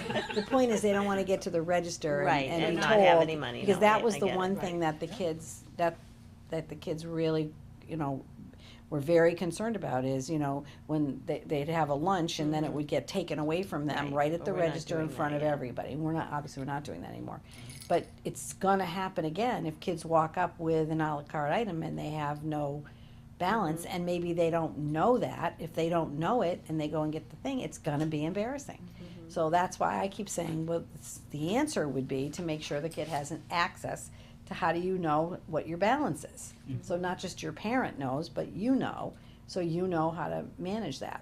But I don't know that our system will allow that, Right. and that's what that's I what we think it said would we were have to gonna be look set into. up with the parent, you know, it would have to be an individual family thing, and they would have to decide and set their child up, because I think Tracy did look into it. Yeah, and And to they add could set a their different child email up? address, you'd have to create a secondary account. They have to Okay. create, yeah. Well, So again, it's- you know, I'm just It's an thinking that. option, but it's, Exactly. Well, the student could use their school address. I mean, they all have Gmail. But they would need a second account. They need a through second the account for tutoring. my school bucks, so Yeah. it would be a whole nother, Yeah. double the Well, word, double everything. I don't think we should rule anything out, because I do think that would really help. Let's see if it becomes a problem, and then we'll know if we have something we have to address. Right, cause it would have to be a read-only, because when I go into I don't have a problem giving my kids the access But to you don't it, want 'em using but their my card. credit card's on it, and Yeah. they can just go, Yeah. Maybe a Dunkin' Like they Donuts do on buying everything in the PS4. bank, And we yeah. trust our children, but, you know, Margaret's raising her hand. Yes. I have a question. So can a student go and inquire if there is a deficit or balance? student can A inquire. So if a student, so I'm just wondering if homeroom teachers or in the morning first thing, if it's announced, just wanna let you know, today, there's a new policy. If you have a deficit, you're not going to be able to get à la carte. If you're not sure if you have a deficit, go to ... And then you are saying to the kids, you know, if you're 16, go find out before you get in line. So if there's the ability to do that, maybe that's the way Right, to well, get around even, that. we were talking about, Right. there was a computer Yeah, in the. set up a computer. Yeah, setting up a But- kiosk. You know, if you I don't want to speak too freely here, but if parents would parent a little bit more sometimes, I think that they would share the information with their students or pay their bills, and then we wouldn't really be having any of these conversations whatsoever. Just saying. And I think that Well, we shouldn't have kids with $300 balances. well, and the mandate coming That's a through lot of It's a lot of $3 $3. meals. is also the mandate. NutriKids is probably going to have to do something. They're going to have to design a system where there's a way for kids to check. Yeah. Because it's not just here, and it's a very popular program in all K-12. So I think that it's an amalgam of things, and none of which are fun to have conversations about. But our hands are tied, and we can't initiate a conversation. And to what Margaret's saying, if a student comes up and asks us, "What's my balance?" that again is kind of dangerous waters. You know, we can't be roped into a conversation like that. So Let's just say you have one day. yeah, you No, can't. Or you can Today. have half a lunch today. I No. think You know Pam what I mean? inquired It is about hard. that, and we asked, did. and the answer Yes. was, if the child asks, you can tell them what their balance is. Yes. We just can't say, oh, and by the way, Go tell Johnny your or mommy, Susie, yeah. you know, you only have $5 left. We can't and- initiate the conversations. But if a high school kid went up to the cashier and Mm-hmm. said, could you tell me what my balance is? My understanding is we can give that information to them. Did we, I know when the last time we discussed the policy, we talked about, and I don't have that policy in front of me, we talked about sort of a deficit in one area of the relationship with the district would impact others. So whether it be sports, you know, the sports, the graduation, like the other areas where a deficit could be run up. Are we looking at adding that into the policy somewhere so that if you are $300 behind at lunch, sorry, you can't play soccer. But I And- don't and I don't think wanna that- say I you don't don't It play is tied to the soccer, policy a but- little bit because of the charging policy, because you have that other fees charging policy. Yes. And so it is mentioned in the current, policy that we have. Is it, In the And it- fees. are In the we, fees part, are like we- if you, are we actually implementing that? Are we saying, yeah, well, I know that, you know, senior year, Right. Tracy is, you know, talking to the high school, secretary and making sure she collects all the senior fees. So, and so far, she has, as far as, you know, food service. okay. Yeah, people have been paying at the end. Is that what you mean? But Well, sometimes what they- I'm saying is if somebody does have the large lunch balance, Yeah. Right. are they allowed to play a sport or I don't know. other times when they would be paying I think a so, fee yeah. to the district? I do think so, yes. If they have a large lunch balance, then yes, they are able to pay, as long as they're up As to long as they're, date so with they their can be current athletic on fees. athletics, but Yep. way beyond Delinquent. on Yes, lunch. yes. It might be worth looking at. Seeing if it correlates, if it's the same population not paying their lunch bill and their sports Our, bill. I think our it's our tough. highest balances are elementary. Yeah.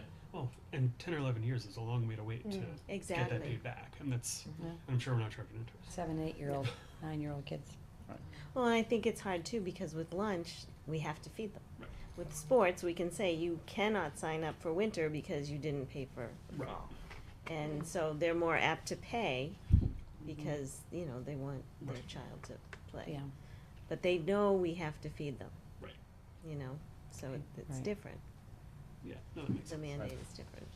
And you know, sometimes what happens is, you know, like a parent can have a $200 bill, but they've got 3 kids, and each kid is, you know, has a $100 balance or $70 or $80 balance. That's what we found with some. There's a couple of families that have Yeah. multiple children, and they're some of the highest Up balances. to like $500. Because honestly, you know, yeah. Again, that's a lot of 350s. Yes. See, but what, with high school kids, I don't know what proportion of them, but I think there are a lot of high school kids that aren't eating $3 meals. They're having double lunches, they're buying the grab and go, they're buying the treats, you know, so I get it, if a So it might parent be puts $8 $50 on the account and, you know, kids are spending $9 a day on lunch, right, it goes pretty quick, Which you can right? see through my school Which box. you It can tells you see, exactly if you're what on they're- my If you're school watching. bucks, If you're but on there my school are bucks. people who are not. Yeah, there are We've tried to a lot. encourage people to get on my school bucks, cause you really have a lot more If you're wondering what information your and child control. is But, buying. you know, some people, you know, don't do it, and they don't wanna pay a fee to put money on The fee it. is off-putting. It is. Yeah, I get it. You know, I'll be honest. We, What's it, $2.50 we or send in something? checks because I That's don't what want we to need pay too. a transaction fee. Right, Yep. exactly. But you can still use go my on school and- box. and You can look. still Yeah. look at the data, but Yeah. it's, Right. yeah. Right. But I think that's part of it, is those balances can creep up pretty quickly if you're having a couple of lunches and, you know, grabbing a chicken patty. And you know, on my school bucks, you can set a balance reminder, so when you get below a certain amount, it tells you, you know. Like an auto debit. I Like don't a, know about Yes, that. I think you can. Can you? You can, an auto load? Mm-hmm. yeah. Well, and I think too, if a parent can say, do not let my child Yep. have food At all. at all, like if I have no balance, like do not, right? Right. Is that what they can? Well, they can, They you can can put put notes in the system. Notes in there, again, it goes back to what we can talk about, what we can't. So we're trying to figure out how we bridge the conversation of, okay, parent put a $5 max on any single purchase, like one time through at point of sale. How do we stop the student and say, okay, so you need to put back either this and this or this and this, and then again, it's shaming. So it comes, and that's ultimately what it comes down to, is shaming. So, even though we have Is it notes. shaming or budgeting? And it's a before- bigger conversation. Well, but the is parents that need to shaming or say saying you don't this- need to spend $9 for lunch? That's not our place to tell them. I tell the student, you know, and I'm with you, but No, I get it. yeah. Well, that's the it's- conversation Sean was alluding to earlier about with the parent. You know, so I would say to my child, I'm gonna tell the school that, you know, you These are can't the rules. exceed $5. So, you know, if, you know, you don't wanna embarrass yourself by showing up at the cash register and not having the money. Right. But, you know, that's the communication that you have to have. Yep. Just assume people are having that conversation. But I think some people get caught. Last year, we saw it, where everybody on My School Bucks has an account, but they don't necessarily, or maybe know that. Right. So if a student comes up and says, I'm really starving today, I wanna buy a chicken patty, they go and they get the chicken patty, and it gets assessed to the account, and then the parent gets a note, and they say, what, you know, my child brings lunch. Yeah, I know, but that particular day, they got a chicken patty. And they argue with the food service department that you've got the wrong kid, even though the pictures of the kid are Or it was wrong in for right somebody there. else. So there are challenges that we're continuing. That's the to- beginning of the school year phone calls. Those are all over now. But yeah, once, you know, last year, same thing, like, you know, my son didn't buy this, he brings lunch. And then I pull up the account and I'm like, no, I'm pretty sure, you know, this is exactly what happened. Well, no, he wouldn't. He doesn't like that anyway. And I'm like, okay, fine. And there are times when, you know, it's just, we figure out maybe it was in error on our side. We reverse the charge. But 9 times out of 10, it's, no, your child has a My School, but they have an account. And as long as they have an ID, they have access to it. Yeah. So again, you have to talk to your child. If you don't want your child to be charging lunch, you know, you gotta tell them that. Yeah. Okay, we gotta move this conversation along. Sorry. Yeah. No, We gotta, All right. vote and right in front of us, but, thank you, as always. Thank you for coming out tonight. Hey, thanks for having me. Yeah, and, this information was great. Good. Yeah, we'll be doing another one soon, and I'm gonna send out some other small surveys. I'm gonna survey the teachers as well Oh, and see why good. they're not coming down and buying the food we're making for them. Right. They need, yeah. Well, have a great evening. Thank you Yeah, very thank much. you, Sean. Thank you. Too. In a word, somebody asked, are we still composting? Are we composting? I should say still. No, we recycle. We're not Okay. composting. Okay, So, I had a question. So, somebody asked me a question. Compost. I don't know if We we were- ever I did. think we did when Heather was Yeah, here. we did. Yeah. Okay. It Well, was a thank short you. lived Bye. thing. Thank you, Sean. Yeah. Did she get a grant for that or something? I thought I remember there was Sorry? something. did she get a grant or Yeah, something? it Yeah, might I have think been. Heather There was did it, but something. it didn't last very long. Yeah, it's a commitment. Okay, we're gonna talk about the, strategic plan? Sure. Can do that. Okay. How do we wanna start? with Well, this you know, Wonderful ag- document. Again, you know, every 3 years, we do a strategic plan, and then, you know, every year, we sort of update you on, you know, particularly the pink papers, which are the 1-year goals, cause those change every year. You know, it sort of starts from the big picture, and then works its way down to the, you know, sort of what are the manageable action steps. You know, again, there are a lot of ways to do strategic planning, you know, in the future, you may wanna change the model. But when the administrators and I talk about it, we're like, we could identify 3 goals for the year that we're gonna work on, but we're still gonna be doing all this other work. So what the strategic plan does for us is it kind of serves as a work plan, right? So it's helpful that when you have the interim check-ins, and we say, okay, you know, gee, you know, we didn't get this done, or we were in the process of this. So that's why it, you know, it does end up being a little more comprehensive.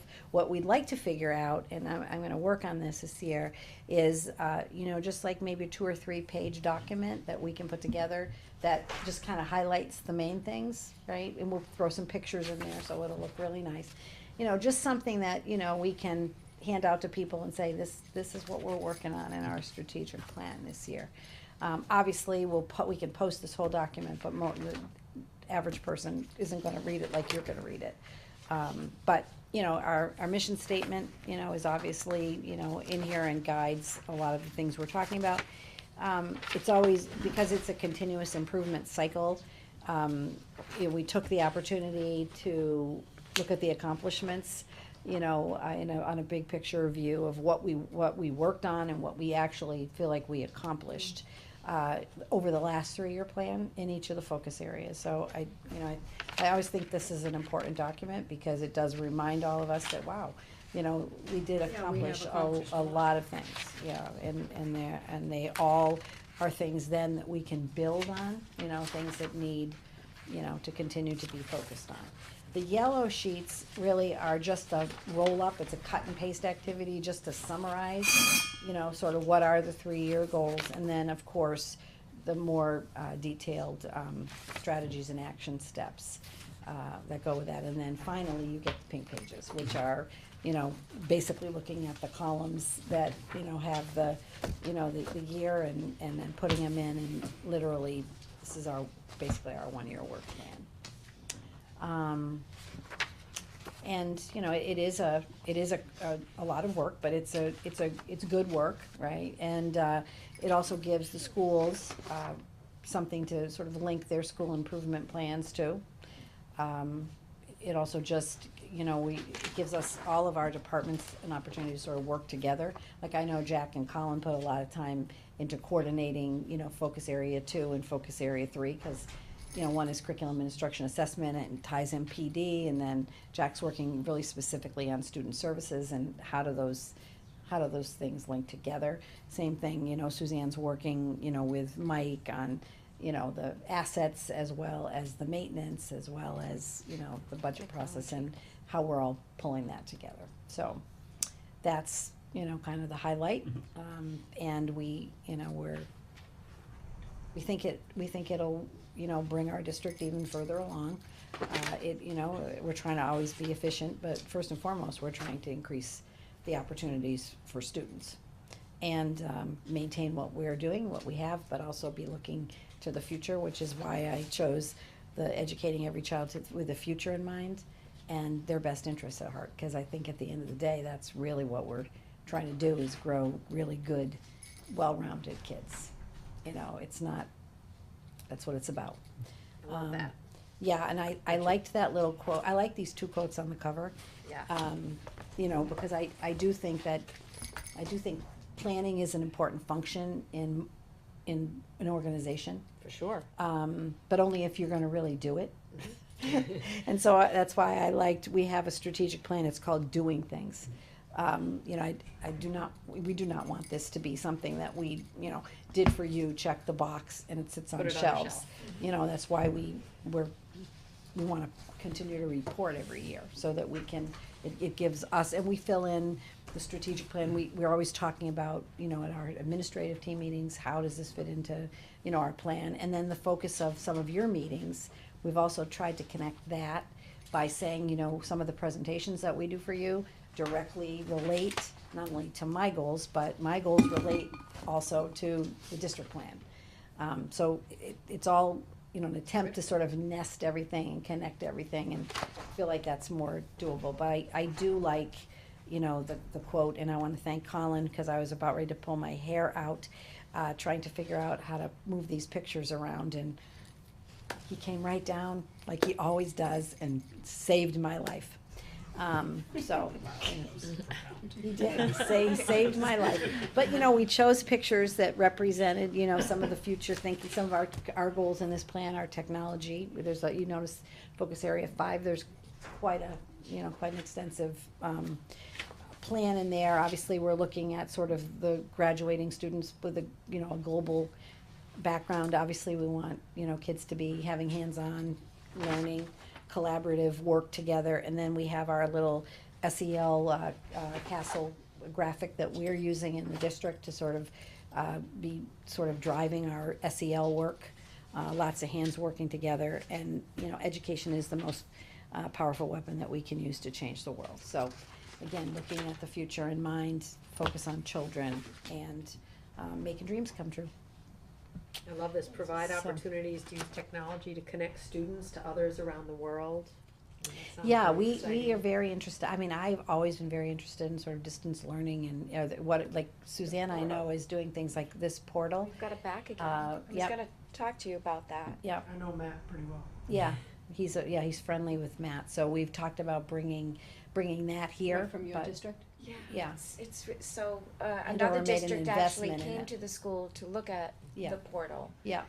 Yeah. To see if they can bring it to their Right. district. But there are, you know, we probably will have the capacity to do distance learning, Yeah. which doesn't require a big portal. And, you know, So what, the portal allows interaction between our students And and other students countries. So from the other other day, countries? we were talking to Gaza yeah, and, Yeah. Stockholm, you can go right in and Sweden, I think. Wow. at certain times, and Pretty neat. there are people there that, you know, talk to you, and, you know. So it's, the world is a global place, you know, and we're just touching this tip of the I know iceberg that with in that. Spanish too, I know Amanda Gerard had like the kids, they had Mhm. pen pals. They did, yes. And they talked through their, it was great, my daughter used to love when she would get like a, Mhm. email from them and how they would say things, Right. because them, you know, Spanish, but they would try to talk in English, and it would be, you know, some would be really good and some would, she's like, listen, you know. There's a lot It of was technology, really- virtual reality, there's a lot of Yeah. things, but the distance learning, I remember, you know, when I was in Quabog, so it's much more sophisticated than it was even then, cause I've been here 12 years. You know, literally the astronomy class was, tuned in to the mission specialist at, NASA. And kids were having a back and forth conversation, the guy was moving the screen behind him, like on a virtual field trip, you know, taking the students to different things. I mean, there's a lot of things that we haven't even really touched the tip of the iceberg on, but part of it was creating our infrastructure, right? So now we're getting more closer to where we wanna be with that, and so now we can talk more about what we wanna do with it. But, certainly, I know it was a lot to have you all look through, and, you know, if there's any particular questions that you have right now, or I certain- personally didn't have enough, I didn't. Yeah, so why I don't got we? it yesterday, I didn't, Right, so it's fine, I mean, we're working on it, we Yeah. could certainly schedule another session, and, you know. yeah, it's a answer great any of your document, I love how it's all, you know, laid out for us. and- Very well organized. But I didn't have an opportunity to Yeah, look at it enough to bring up questions okay, this evening. Does anybody, did Fair anybody? enough. No, just scanned. Yeah, okay, okay. fair enough, so Yeah, let's, we can- let's, we can we take can the time discuss to- when you wanna do it, and, yeah, happy to do it. The SIPs were, Well, yeah, that, Focus. I don't blame you, I would focus on the yeah, SIPs but thank you, too. let's,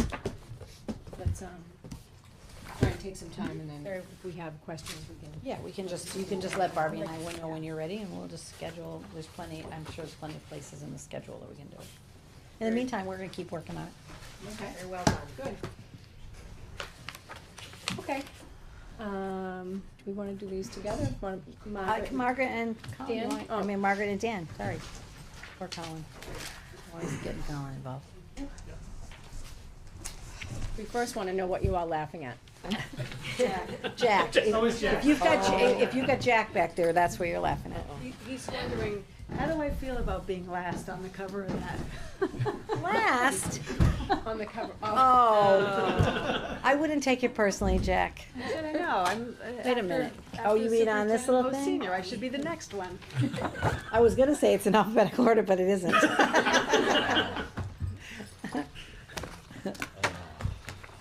You're Good first in evening. our hearts, Good Jack. Nice to see you, both of you. Would you like me to start? Sure. Okay. So, the first part of my plan is always just a review of what we had done last year, and we accomplished a great deal. A lot. A Yes, lot. you did. A lot was accomplished. And, then I do have to apologize, I noticed a typo right off the bat with the year. School improvement plan, Oh. 2019-19, it's actually, 2018, so I'll fix that. Okay, well, just one other little typo Oh. is my address. Just wrong. Oh, Your address is wrong. On the- I had actually sent it It's not a big central. deal. It's Oh, it's just, what is it, one S? No, it's 6, not 5. Oh, Okay. My address My is neighbor. wrong too. okay, what's you? I did send it to be, yeah. sent it to Oh, there's no Nancy, D. so we'll just There make is sure a that D. she has the. Oh, wait a minute, she's got a D. It's not a big deal. I thought she did have a D. No, in the Is that a email T? address. Oh, in the email. Oh, in the email address. Okay, well, we can definitely Pam, get those what's things your, cleaned up. what should this be? It's in the It's, email it's in the address. email Add the address. D. Yeah. There should be Should a it D, be? should be Lund. Oh. Yeah. Oh, All right. All right, wonderful. And while this is a 1 year, 2018, 2019, I do wanna just put out there, it's an ambitious goal, ambitious, 4 goals. So, I will perhaps roll them into next year, so next year when we're looking at that, it might be just a continuation of what hasn't been accomplished. So as we go through it, you'll see that it's a lot to do in a year. But the first goal is a continuation of the social emotional goal, the PBIS, and starting with the most salient part of that, and that's the implementation of second step. So we do have a PD, and teachers are implementing that. There are online resources, and so we'll continue that this year. Have you actually gone in to observe one of them? I have. And how did I that have. go? They go really well, again, depending on the age group. Some of the older students, it's a lot of collaboration, a lot of problem solving. They're working on scenarios and what they would do. And then the younger children, it's really more explicit instruction on those, the skill, learning the skills. How often are they doing it, Margaret? 'Cause Weekly. Every Weekly, once a week. okay. And every grade level does it the same day of the week, so, not school-wide, but it just doesn't work out that way. And But is there a follow-up at home for the families? There are links, there are- and again, we have parents who can let me Yeah, that's know. what I was gonna ask. Stuff in the folder. You do? Yeah. Okay. Okay, thank you. And then we will continue with the collection of data, that's a big piece of that PBIS and that tiered instruction. So looking at data and just collaborating among teachers and administration of what they are indicating, what behaviors they're letting us know about. And then, the tiered instruction through either SEPSAT, and there is a district goal, the K-12, of looking at that tier 3, so that we have an aligned program. This last one, develops school-wide opportunities for students to participate in social emotional activities. This has really been huge, and I'm thrilled with what's happening in the school. And Kim Reel deserves much of the credit for having this happen. She and I had met at the beginning of the school year, and she really talked about her personal goals of community service, and knowing my goal for the sixth grade was to have every child participate in community service this year. So I asked her, would you be interested in working with the sixth grade? Because it's hard. I just don't have the time to do that. Mrs. Doran doesn't have she works with the kids, but not to devote what we need to have every child participate. And Mrs. Reel has just done a phenomenal job reaching out to the library, reaching out to the senior center. We work with the food pantries. Children are doing actually in the school, helping to take care of the school. They work as learning buddies in the younger grades. She's doing a phenomenal job, and students are really embracing doing the work. And the younger kids, when the older kids come in, they're loving that as well. So that's really one of the hallmarks, I think, of this goal. Yeah, the seniors had their luncheon recently, because I went down, and Colleen had passed out the cards so at everybody's place setting, there was a card from a student, and they gave some of the cards to the Meals on Wheels people. And Colleen wrote us just a lovely note about it, how much, and she had read every one, because she had found some that she really particularly enjoyed. So I do think this isn't the first activity Kim did with the seniors. I think there were. It's been all year. I mean, it's been several activities. And I always send out Colleen's letter. I always ask I send it out, because it's nice for parents to see that collaboration and how much it's appreciated. The seniors don't know who the children are. The children don't know who the letters are going to. So it's nice to hear that follow-up. But it's wonderful to give the sixth graders, as the leaders of the building, an opportunity to do something very positive and the sixth grade, for community. We do especially have a since student council who goes above and beyond that, but I do feel it's important for all students to participate in I some agree. level, so it's been good. The second goal is to use inclusive practice strategies to improve MCAS for math and ELA high needs subgroup above the 50 percentile growth percentile. So this speaks directly to that MCAS goal. And we're continuing the work of aligning the units of study to the frameworks. Again, looking at the state, looking at MCAS from last year and continuing to refine what we do for specific students. And then looking at writing across all genre, including the open response, and giving students the ability to practice questions throughout the year with those MCAS type questions. Provide targeted intervention for, again, students in the high need subgroup. This year, we're going to implement the after-school tutoring, and we hadn't done that last year, but we had done it in years before. So we'll be doing that again this winter. And I think we saw some direct data when we did that, when we Yes. looked at the students who participated in that, and then actually looked at some of their scores on MCAS, particularly as it relates to like open response, and we could tell that there had been a benefit. So we really, want to make sure that we do that and impress upon parents how important it is to sort of take advantage of that for your child. Revise and implement social studies curricula. This is definitely a 2-year. We will not be able to do that within 1 year, but we'll start the work. Colin's starting a vertical team, so that'll drive that. Create common reference sheets. Again, this is, refers to the Keys to Literacy training that we had at the beginning of the year. And again, standardizing from kindergarten through grade 6 so that students are taught these strategies. They hear the same terminology and hear it all the way through. And then this last one, update the DCAP. This is one of those kind of unknown things, but it's something that every district in the state has to have. Yes. We have one. Yes. And we do have it, but the last not- time it was updated Yeah. was in 2014. Mm-hmm. So, that's, again, we'll work, this will, again, probably be longer than a 1-year goal, but, I think that this will be good work. And is that something that Jack gets involved in? Yes. Jack will get, Yeah. Jack will get involved, yep. Yeah, we'll Thank have you, to do, Jack. we'll have to do that as a district, because Yeah, what it that's- does is yeah. it lays out, all of the, interventions and all of the Potential tiered, all the, accommodations. tiered kind of Yeah. instructional strategies that we put in place to make sure that all kids can succeed. And I see that as a document to use in our SAT and SEBSAT, our Yes. student assistance team. Yes. So that right now, we develop action plans, but not as specific as the DCAP provides. Yeah, it's a wonderful resource. It is, it really is, yep. Improved quality of writing for all three modes is evidenced by students receiving on average 60% of possible points on open response questions.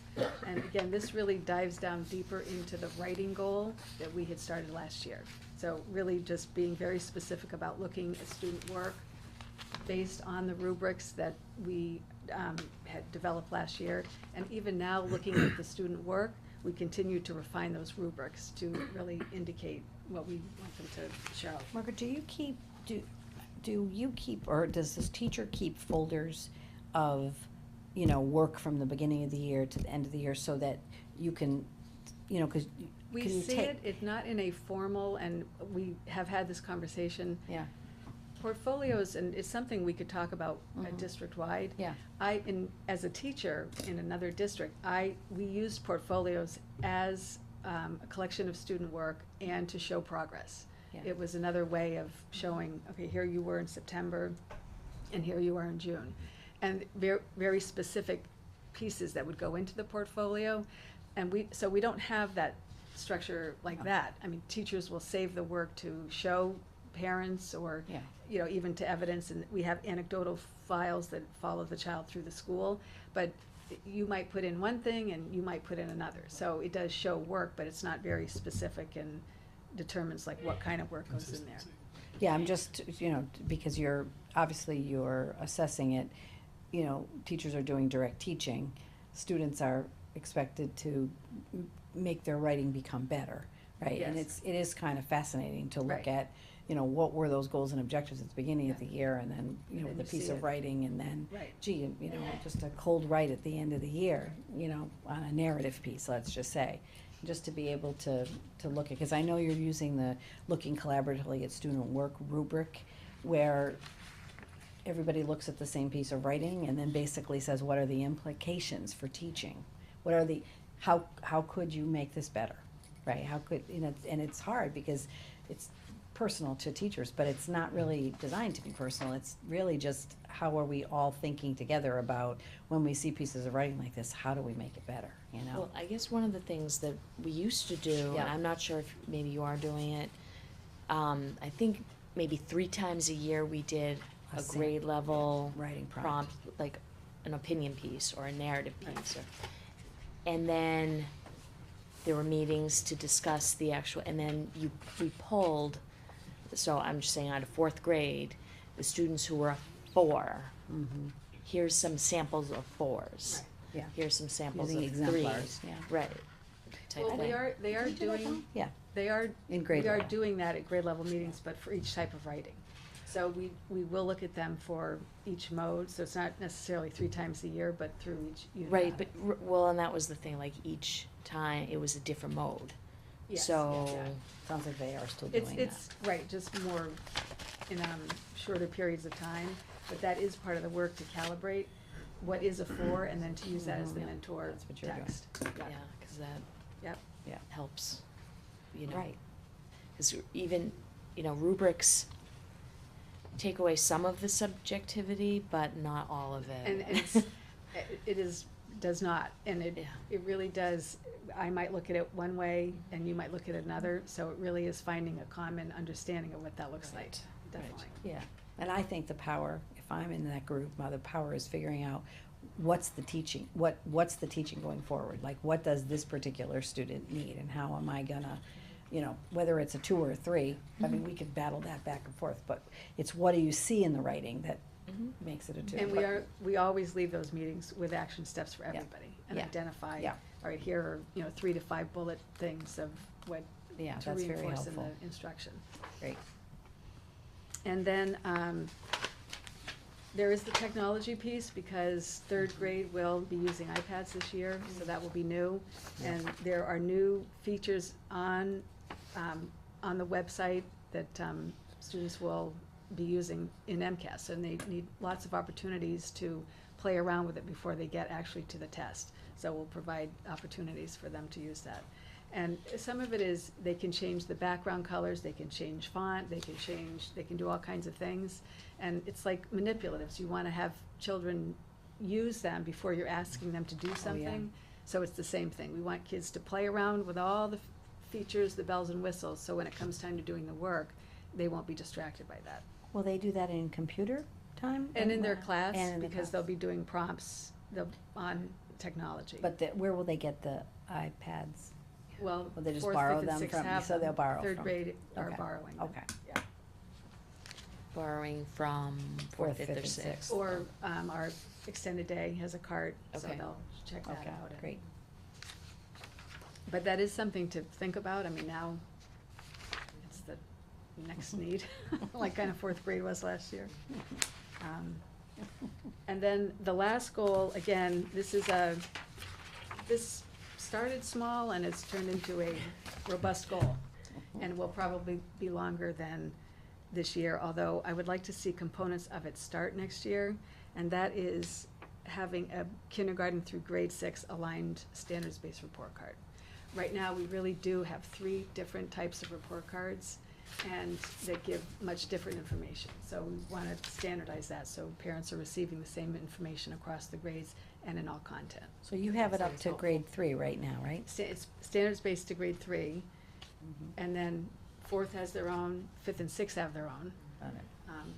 So it's time, the standards have been amended since last year, so we need to even look at the K-3 again to make sure that they're aligned to the standards.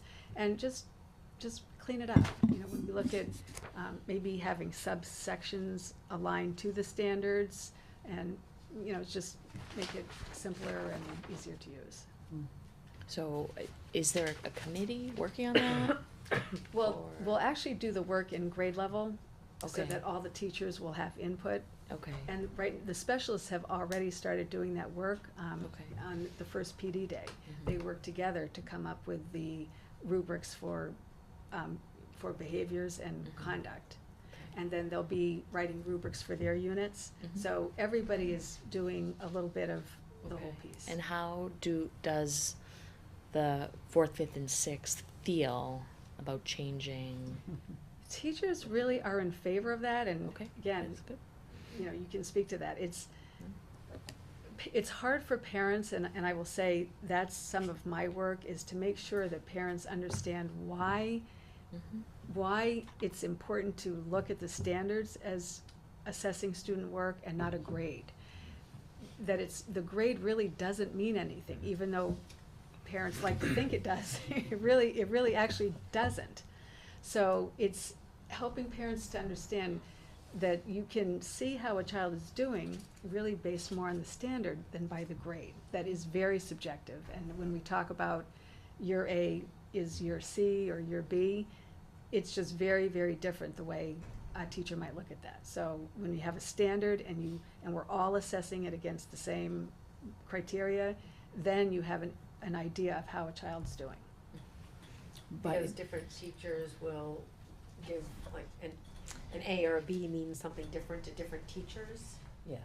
It could, and having said that, teachers we're still teaching to the standards, so it's not, you know, it's not a vague something that they're Right. looking at. We're all grades are using the standard, they're all giving the same assessment, but it's still, if a parent looks at it, what does it really tell you? It doesn't really tell you how your child have they learned the material to the end of the year standard or not. Right, how well are they learning the material? Right. Is what you wanna know. Exactly. And where they're And what struggling. specific Right. are Where they they're learning? blossoming and doing really, Right. really well. And where they need Taking some it. support. Right. But it gets harder to convince parents the Older older kids, the I- child gets. Because Sure. they're used to ABs, it's just what they're used to. Well, and that's why, like, So for there are sixth some- grade, the goal is to keep the grade, but then to have 2 or 3 standards in each content. Yeah. So you're doing a little of both, you're preparing parents and students for that letter grade in middle school, but we're still providing that standards base which again, they have, but it would just show up on the report card. Well, in my experience, the standards-based appreciates and respects the developmental growth of kids. Right. You know, so, which is what we're talking about in elementary school. Right. Whereas, you know, you take a fourth grader who is still 9 or 10, and they take a test and they get an 82. So you're an 82 on fractions. Right. You know, Right. what is that that mean? saying? Right. Well, it's saying, I mean, in standards wise, well, maybe you know how to reduce fractions, but adding fractions with unlike denominator, that's the standard that you're really not getting. Right. Does that make sense? Yeah. Yes. I will say at parent-teacher conferences last night, whenever it was, you know, we got the report card and you know, all the meeting standard, exceeding standards, whatever it was. But my first question was, so how's she doing? Right. So it is, and I totally agree that the standards, because there are 25 of them on the Right. report card, and I can see all those things, but there's also sort of, there's comfort in that roll-up of, but overall, how is she doing? Because Right. it's, you know, we're meeting here, we're exceeding here, we're improving here. It's hard to sort of navigate what that means, Right. especially when I read a standard and I interpret it in my non-teacher way Right. of what that standard is, and Right. it's a tricky. Well, and the other piece of that we will be doing at the end of this year, it's the comment section. It's really that ability to sum up in you know, concise sentences how a child is doing. Like a progress report. Exactly. So this year, grades, and we've already talked with grades 4 and 5, because right now there is just an A, B. It's a very Oh, and the comments are numbered, Oh, right? comments are numbered, it's Numbered, drop yeah. down. You just pick one of them. And Right, so right. number 2 More and like 4. what you see at Yes. secondary. So this year, Very impersonal. at the end of the year, we will have a narrative. So this gives us a few months, because writing a narrative there's an art to it. And so this gives us time to work with teachers, and, yeah, I mean, they'll do a great job, but it gives them time to understand that at the end of the year, that is what they will do. And again, they're looking forward to that, to be able to say the things that, it's like, you know, and then as a parent, and me reading them, it's like, I gotta go, you know, what's the I mean, and it's just, it doesn't. And it doesn't it's not really mean personal. anything. It doesn't mean anything. just doesn't. No. Well, and Because I, you're picking from a menu, Right. and that kid might be out of the menu. Exactly, and that's what they say, but Yeah. there's nowhere I can indicate that. Well, put an end to that. But it's just what people are used to. Like, if you see an A, then you assume your child's at the top of the class and doing whatever they're supposed to do. You see a B, it's like, okay, you know, they're working hard, but they're not, you know, they're not getting an A. You know, so that's just how people bring, what people bring, the roll-up that you're talking about, Michael. You might also like to know what their strengths are and what their challenges are. Oh, yeah. But it's the idea that there's nothing that sort of people can recognize that says, you know, this is where you are. It's not just unique to Georgetown. It's everywhere, you know, it's a change. Yeah. So that's it. Thank you, Margaret. Great. Very ambitious. Very good. So you'll, I'll present the school improvement plan for the middle and high school. You'll hear some overlap with Margaret a little bit, which I'm happy to hear. We talked about a couple of things that we're working on together, which is great. It's the first time I've had a partnership with the elementary school, and I'm happy to have that. Like Margaret, some of the goals will roll over. You'll see them again because some of them are very ambitious and some of them are very concrete, testing the waters to see what works in a new environment with a new culture, with parents and students and teachers. So I'll roll through some of them, give you an overview. The first one deals with our accreditation report. The new standards is which will be held to. The new standards are more streamlined, and their reporting is a 2-year report and a 5-year report, unless you put on a special progress report, which we're not. So actually preparing for our 2-year report to NEASC, and generally they send you a letter on what you should focus on for your 2-year report, which we haven't received yet, but we have a pretty good idea, and our work has begun, so we're on our way with that. Second goal is communication, and that has probably more indicators on it than most of them. Communication is key. Students, teachers, parents, and testing the waters with that to see what works for the cultures. Right now, the principal's blog seems to be a big hit with parents. If it wasn't, I would be switching it up midstream. Same thing with the weekly newsletter to the faculty, which is the Royal Review, and they get an update each week, and the feedback is really good from them. And also with faculty meetings, they get a survey at the end of every faculty meeting, how it went. It's warm and cool feedback on the faculty meeting. So really kind of testing the waters, and that's why communication has so many indicators and so many goals on it to see what works and what doesn't work to change it up a bit. So I'll be taking a look at the end of the year or mid-year and the end of the year to see where the success is. The third goal is with instruction, and the theme to the instruction is making sure that all students have access to the curriculum with flexibility and with scheduling. So you'll see that through the goals, and that's kind of the theme that's in there. We want to make sure that we're providing an opportunity for all students at all levels, and also to stretch themselves out of their comfort zone. Just not with rigor, but also with scheduling. Also when classes are being offered. So we're taking a look at that as well. The one new course for next year that under curriculum that we'll be having is AP Psychology. In the goals, you'll see courses. We've narrowed it down to one, in AP Psychology through the History Department will be offered, and that will be in the new program of studies. And Mr. Hastings is very excited about offering that in his department, and I think it'll be a big hit because you really don't need an entry level to go to an AP class, and that again is giving access to all students. As we're an advanced placement math class, you would really need that foundation to do that. This is going to be available, well, all the classes are available to all students, but you're going to see a large entry point. I'm going to test out AP Psychology to see how I like it. So that's one of the reasons why we chose that to subject to move forward with for a new course. The district social emotional initiative, you will see 12 benchmarks on that. I tried to be concrete on that because social emotional learning tends to be a little lofty, and people want concrete on it, on what we're doing. We have a 15-person social emotional committee who they are a lot of fun. They've decided to change the word committee to squad, which kind of reflects the work that we're doing. And I would say we are, with everything under the social emotional learning, the best way I can describe the work that's being done is we're flying the airplane while we're building it at the same time. We're learning and we're trying to implement it with the teachers. How do we instill with teachers and students when we're learning it ourselves? So the committee has been very flexible on this, and I really appreciate their patience in learning at the same time trying to instill and implement. We have a goal for the March Professional Development Day that the SEL squad will take over that day, and they'll be doing the presentations based on the information and the knowledge that they've gained and their learning. They just came back from workshops. Some folks are there tonight.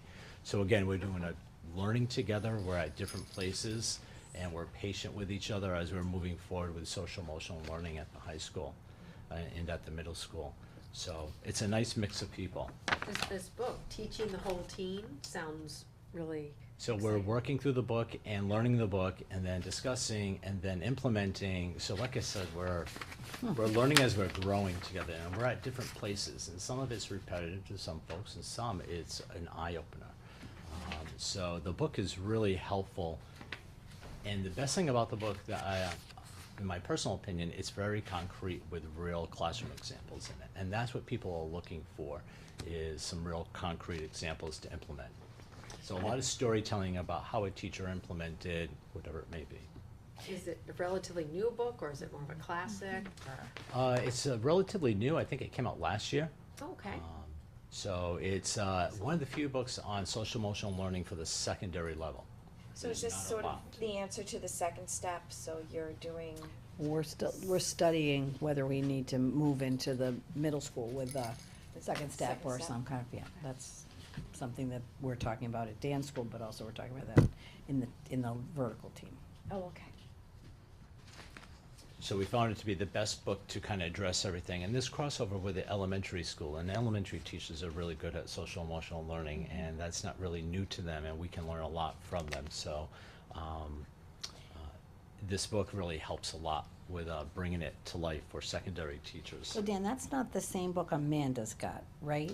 No, Amanda has a different book, which I also like because it gets very specific Yeah, in it so as well. Amanda Gerard does the mentor program, as you know, and she, every year, does some kind of a book that she usually has like 35 people, teachers that sign on. And actually Colin got all of the administrators the book, so we're actually gonna be reading the book as an administrative team. And then we were talking about maybe joining the teachers, but we also wanna make sure the teachers don't feel overshadowed by administrators being there. So, but we did think it was important to read the book.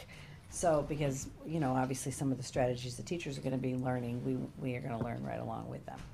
But it's on this theme of social emotional learning. I just wasn't sure if it was the same title. Okay, They definitely complement each other. yeah, okay.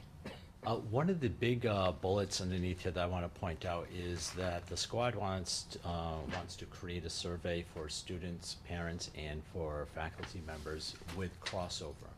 Because one of the things with social emotional learning is perception. As students, as teachers may feel that, yes, the students relate to me or they feel comfortable with me, and then when you take a student survey and they find that it's lower, that I don't relate to you. And the perceptions are usually not dead on with any survey. So that's something that we want to discover. That may be a little too ambitious, but we're gonna try to go down that road to try to get like questions to do perspective taking with cohorts, which is, and I think we'll get it going this year. We're hoping to analyze the results by the end of the year, but that may go over to the second year. Very interesting. Safety will always be on my school improvement plan.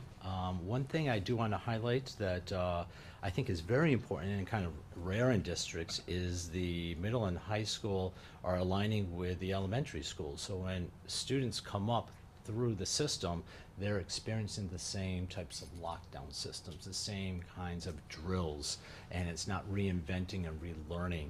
And that's one of the bullets is to work with Pembroke and Margaret and Hope on aligning that so that we have something consistent. And I think we're in really good shape, but I want to make sure that we're working together on that.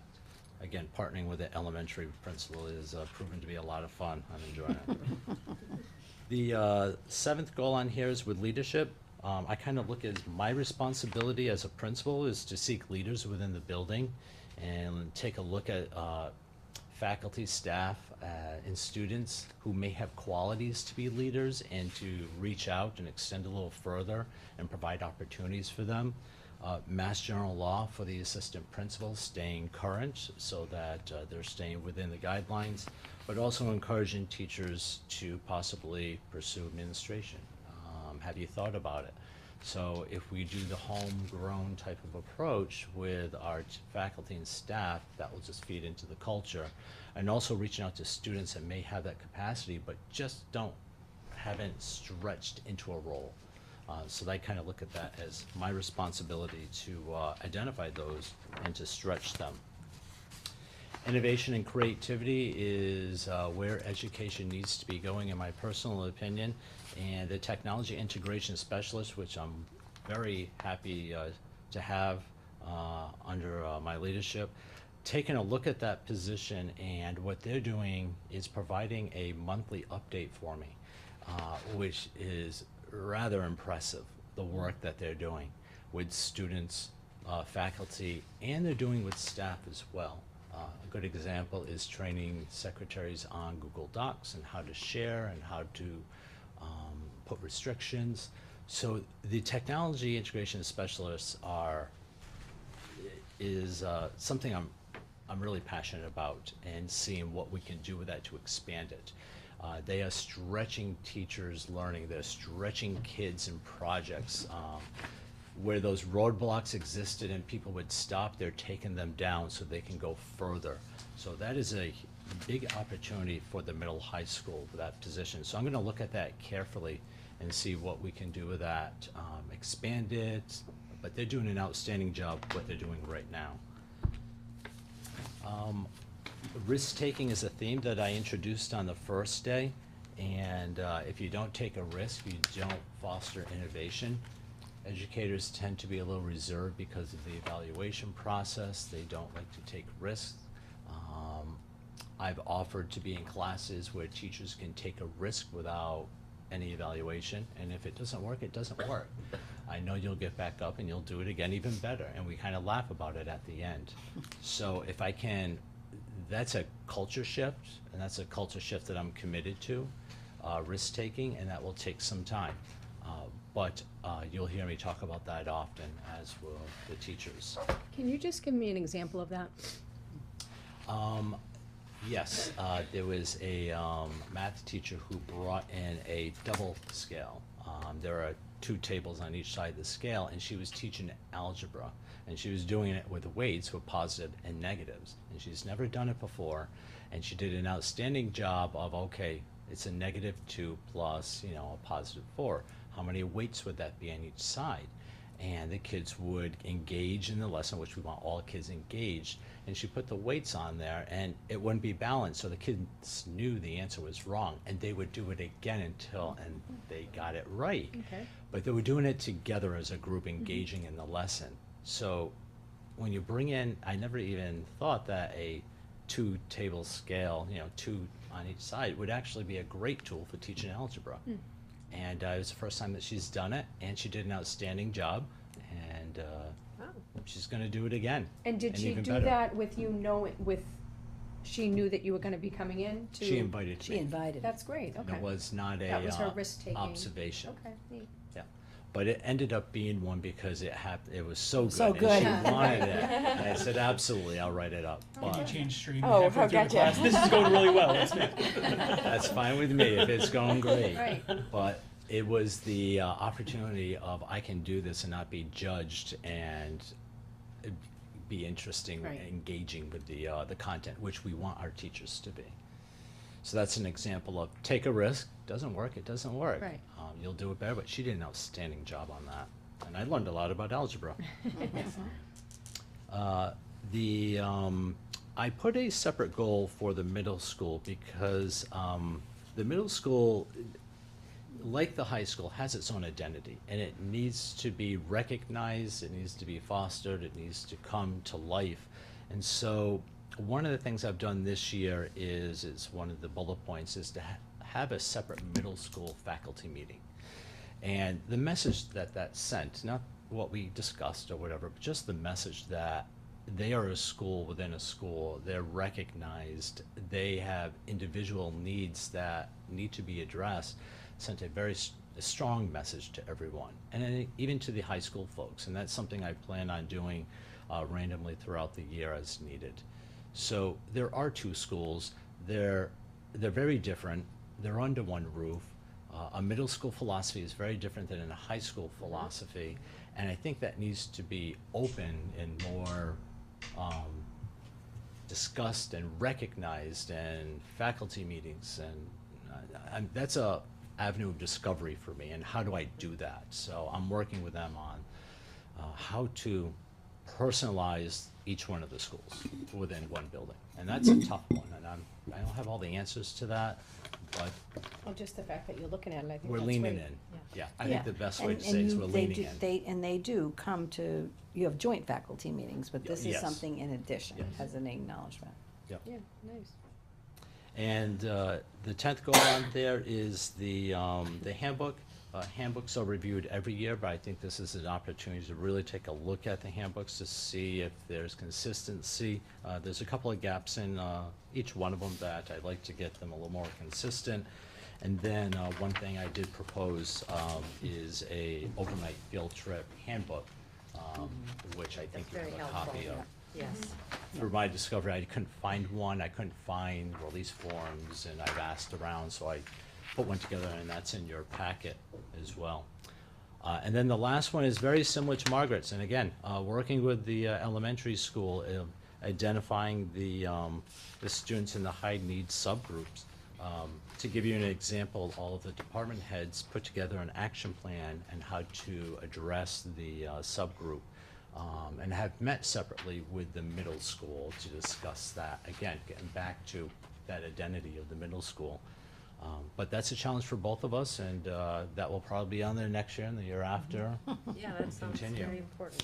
So I'm happy to say there's crossover, which, like I said, I'm enjoying the partnership with Margaret and using her as a resource, individualizing the middle school, safety will always be on there, NEASC will always be on there. And a lot of this, there are many bullets because it's a discovery time of what works and what doesn't work. So Dan said, I might have been a little ambitious because I have 10 goals. I said, Dan, if that's what you're gonna work on, and that's gonna be your roadmap, keep them all, you know, and you know, you'll get where you get. But, you know, it was kind of funny, he looked at me, he said, oh, 10 goals, I said, hey, if you're working on all 10 of them, you know, it's almost like an entry plan for you, Dan. It almost is, You know, yeah. I think most of the time you have a year where you say, okay, these are the things that I really gotta get my arms around. And so that's what I look at this as and say, yeah, this is Dan's entry plan. He's looking at all these things. And, you know, you might not have 10 goals every year, but, you know, for year one, it makes sense. Yeah. So you and I have had little contact since you started. How are things going? They're going well. They're going very well. To give you a real brief overview, you know, Georgetown is a very kind place, and I've used that word often as my colleagues from other districts ask me how it's going. It's a kind place. It's a caring place. Kids, parents. It's a community of pride. It's reflected in the school. I've had speakers come in that I've worked with over the years, walk in the door and just, they could feel it, and it does exist. And, you know, it's a wonderful foundation to take off with many of these things that are on here and then some. So the foundation is set, and it's exciting. It's absolutely exciting. And the kids are the best part of it. Yeah. They're wonderful. Good. Yeah. That's And great. he's not bored. I am not No, bored. no, not with this, no. Oh. And he's Give been a you wonderful direction. addition to the team. You know, I mean, we don't have many of us, but it's nice when we all bring something special to the table and we gel as a group. And I couldn't be more proud of this group Good. and what we have the chance to do together and what everybody brings to the table. It's really very inspiring to me every day when I come to work. You all do work That's great very to well hear. together, and, you know, Yeah. team, together everyone achieves more. That's I know right. Cliche, but No, I it's in true. Oh, I and team. Yeah, I think both of these improvement plans are They're great. very well thought out. I appreciate it, and definitely you can tell that the students are the heart of it. Yeah, Focus. the Focus. focus of it, definitely, which is great. As a Yeah. parent, you love to hear that. Definitely. That's great. So you wanna approve them? Yes. Do them both together. Just fixing the addresses and the year. Yeah. Yeah. Really not a conversation, but I'm gonna, we had taken addresses and phone numbers off the website a couple of years back. Yes. And and this is a different report. Are they required to be in there? No, Okay. no, I mean, you could literally just I could take list, them out. what you could do is just list, It's like you know, your just name, have it. Michael Hinchcliffe. Yeah. Oh, yeah. Totally. Yeah. Michael Hinchcliffe parent, you know, Yeah. Margaret Marr principal, you And could just email have their addresses are in there, role. which, I mean, that's Would you like me to take them out? Cause it really is just It's- habit it's of your- easy. It's what I came to 9 years ago, We'll just so put the role, just put the, Yeah. just name and role. yeah. What, with email address? I think emails are. Yeah. So, name, There was a role. discussion of Well, are home addresses necessary? yeah. telephone number. What Yeah, about, well, I mean, I would argue they're not, unless people wanted to argue find with us. you that. Yeah. Yeah. So really wanted to. phone number also? Or Yeah, get just rid of it. the Just- name, I would just name, role, and name email? school committee and email. Just name and yeah, name, role, and email. Yeah. Great. Good. I'm gonna add my house. I'll make a motion to approve the Pembroke, school improvement plan with the, changes as discussed regarding the removal of address and Phone numbers. phone numbers for the school committee members. So moved. Second. All in favor? Aye. Aye, thank you. Make a motion to approve the middle high school improvement plan as presented by, Principal Richards. So moved. Second. All in favor? Aye. Aye. Great. Now, since there's not much on the agenda for Monday night that affects the administrators, I'm gonna ask them that you have no problem with them just not having to come on Monday night, because they've had a lot of extra, hours working on these things, so, that will be like a holiday present to them. They don't have to come on Monday night for the meeting. Can we make Colin come in? Ryan will be. We'll even give Colin other night off. Colin's around and he's around everything. Yeah, that's fine. So, And you don't have to come either. Oh, yeah, I'll be here. We got this. But Ryan will be here. Ryan will be here, and it really shouldn't be a very long meeting on Monday night. But I didn't feel like the administrators needed to come out another night, especially right, a couple of nights in a row here. So, okay, thank you guys very much. Excellent job. Good night. Sorry, Colin. You're so mean to him. Yes. Since with the handbook and she's on there, did you want me to stick around? Let's see, what, just a minute, Dan, just, hold on. The overnight. Oh, do you, maybe Barbie would agree to just do it next, and then you wouldn't have to stay. If you what?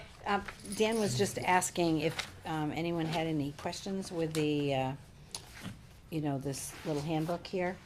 And if so, he was offering to stay and answer them. So I said maybe if you wanted to just move this next, if you have any questions. I want to read it more. I do honestly. too. Yeah. Did you go through, did you use the policy as the base? Use the policy, yeah, yeah. Yeah, we'll Just take a look at it. Yeah. Okay. Nothing I'm sure it'll be critical. fine, Thank but you, yeah, Dan. that's fine. Wish. Well, Well, he just wants to make sure, because before any of the major trips, I don't think you really need to, I think that's why I think it's in under information. He just wanted to make sure if you had any questions, so, certainly you could ask him at any point. Yeah, okay, that's good. Okay. So the school calendar had an issue, we didn't have an early release date at the middle high school on there. Which day was that? I Do we actually, know? Dan, do Is you it the one remember? that has the yellow block around it? You know what, I didn't know. That's why, when I was writing the notes, I'm like, I don't know which date she's talking about. Do you know, Dan, I don't know if you were involved in this discussion, but on the calendar, there's a date that's gonna be an early release day at the middle high school that was not on the calendar. Do you know which date it was? There is a date, it's the, I think it's the mid-year exams. Yeah, so do you Mid-year wanna look exam at this? Would it help you if you saw this? Midterm exams in January? It's at the end of the mid-year exam. Cause she must have noted it. Did she note it? So on would the that be like calendar? March? Well, that's why I That'd think be no January January. around the MLK weekend. Oh, I know we January. have 4 days, and that last exam day is Oh, usually a half does day. it? Oh, the 25th? That's the end of the think quarter, that's- for the second quarter. Well, she probably put it on No, the but calendar, so January So is it the 25th, 25th? early release, That is now, middle high school that's only? probably it. Yeah, middle high school only. I don't know that we've ever put it on before, but I know we've always had it. Well, the 25th looks So- like all schools. Yeah, it looks like, it Oh. says all schools, It so. says all schools. Then why does it say This just is under? I January. know it was the last day of the Oh, mid-year it's Alright, just you know showing what? that it's a half day. Yeah, Okay. it wasn't on the original calendar, it Gotcha. didn't show it was. Oh, okay. Is that day so the then, last day of the It's, quarter? that's all it is. Of the, Oh, I see. or the, There's a last day of classes, and that closes the quarter, and then there's mid-year exams. And it's that You know what? last mid-year Let's do this exam. on Monday. Well, 'cause, All right, you just so know, we know better. I think Nancy will know exactly what the date All right, is. that's It is fine. looking at the online calendar, it is the 25th. It is the Is- is 25th. it- Maybe shouldn't be So the it really is 25th? just, I have you to It's know, not double check. noted on Okay. what the I current. do have it written down, but I have to double check. yeah, on Michael said last- it's not on the current calendar that he looked on his phone. It Okay. was not listed, so this is the change. It's the 25th. 25th. So this is, Which it just, I see where it says in the list, but orange, according to the Half day little, all schools. it says, yeah, half day all schools. Yeah, So is there, I but there don't- isn't one just, there isn't a color just for middle Right. or high So school, so you that's could just- probably, she was probably considering it it's a half day. It's a half day, so that's why it's colored. And I'll get with Julia, who knows the schedule. So it's the from last 25th. year, Perfect. And to make sure that's the date. All right. Thank you. If that's different, we'll tell them. Okay. okay, so we're not We gonna okay? vote? It's really up to you. I mean, I think it's clear that it's the 25th. I think it's the Yeah, 25th. all right. Okay. So, so we have to reapprove it, Yeah, the just school calendar, right now. okay. So, make a motion to approve the 2018-2019 school calendar with the, January 25th, 2019 date as showing as a half day for Georgetown Middle High School only. So moved. Second. All in favor? You just have to notify people that it. Verify that tomorrow. Okay, Thank you, perfect. Dan. Thank you. Thank you, everybody. Good night. Safe travels. And happy holidays. Okay, so we have a flooring Hard to believe that's donation, coming which up. we, Hard to believe the Is holidays. Jack on the agenda? Yeah, oh, Jack, did you want, in case there's any homeschool? oh yeah, Jack's only here for the homeschool, so That's does right. anybody have any questions about the homeschool No, list? just went through it. I do. Family's good. I mean, Jack goes through and does a lot of detailed, Yeah. you know, review of them. He just gives you the list. Right. Basically, but nobody gets on the list unless you Yeah, approve the plan, Yeah. right, Jack? so, did anybody wanna talk to Jack about it? Okay, so I'll make a motion to approve the list of homeschool students as presented by Jack Tiano. All right, so moved. Second. All in favor? Aye. Okay, thanks, Jack. Okay, thanks, Jack. He was saying just. Bye. Could have done that a long time ago. Well, he didn't get up and hightail it out, right? He waited patiently.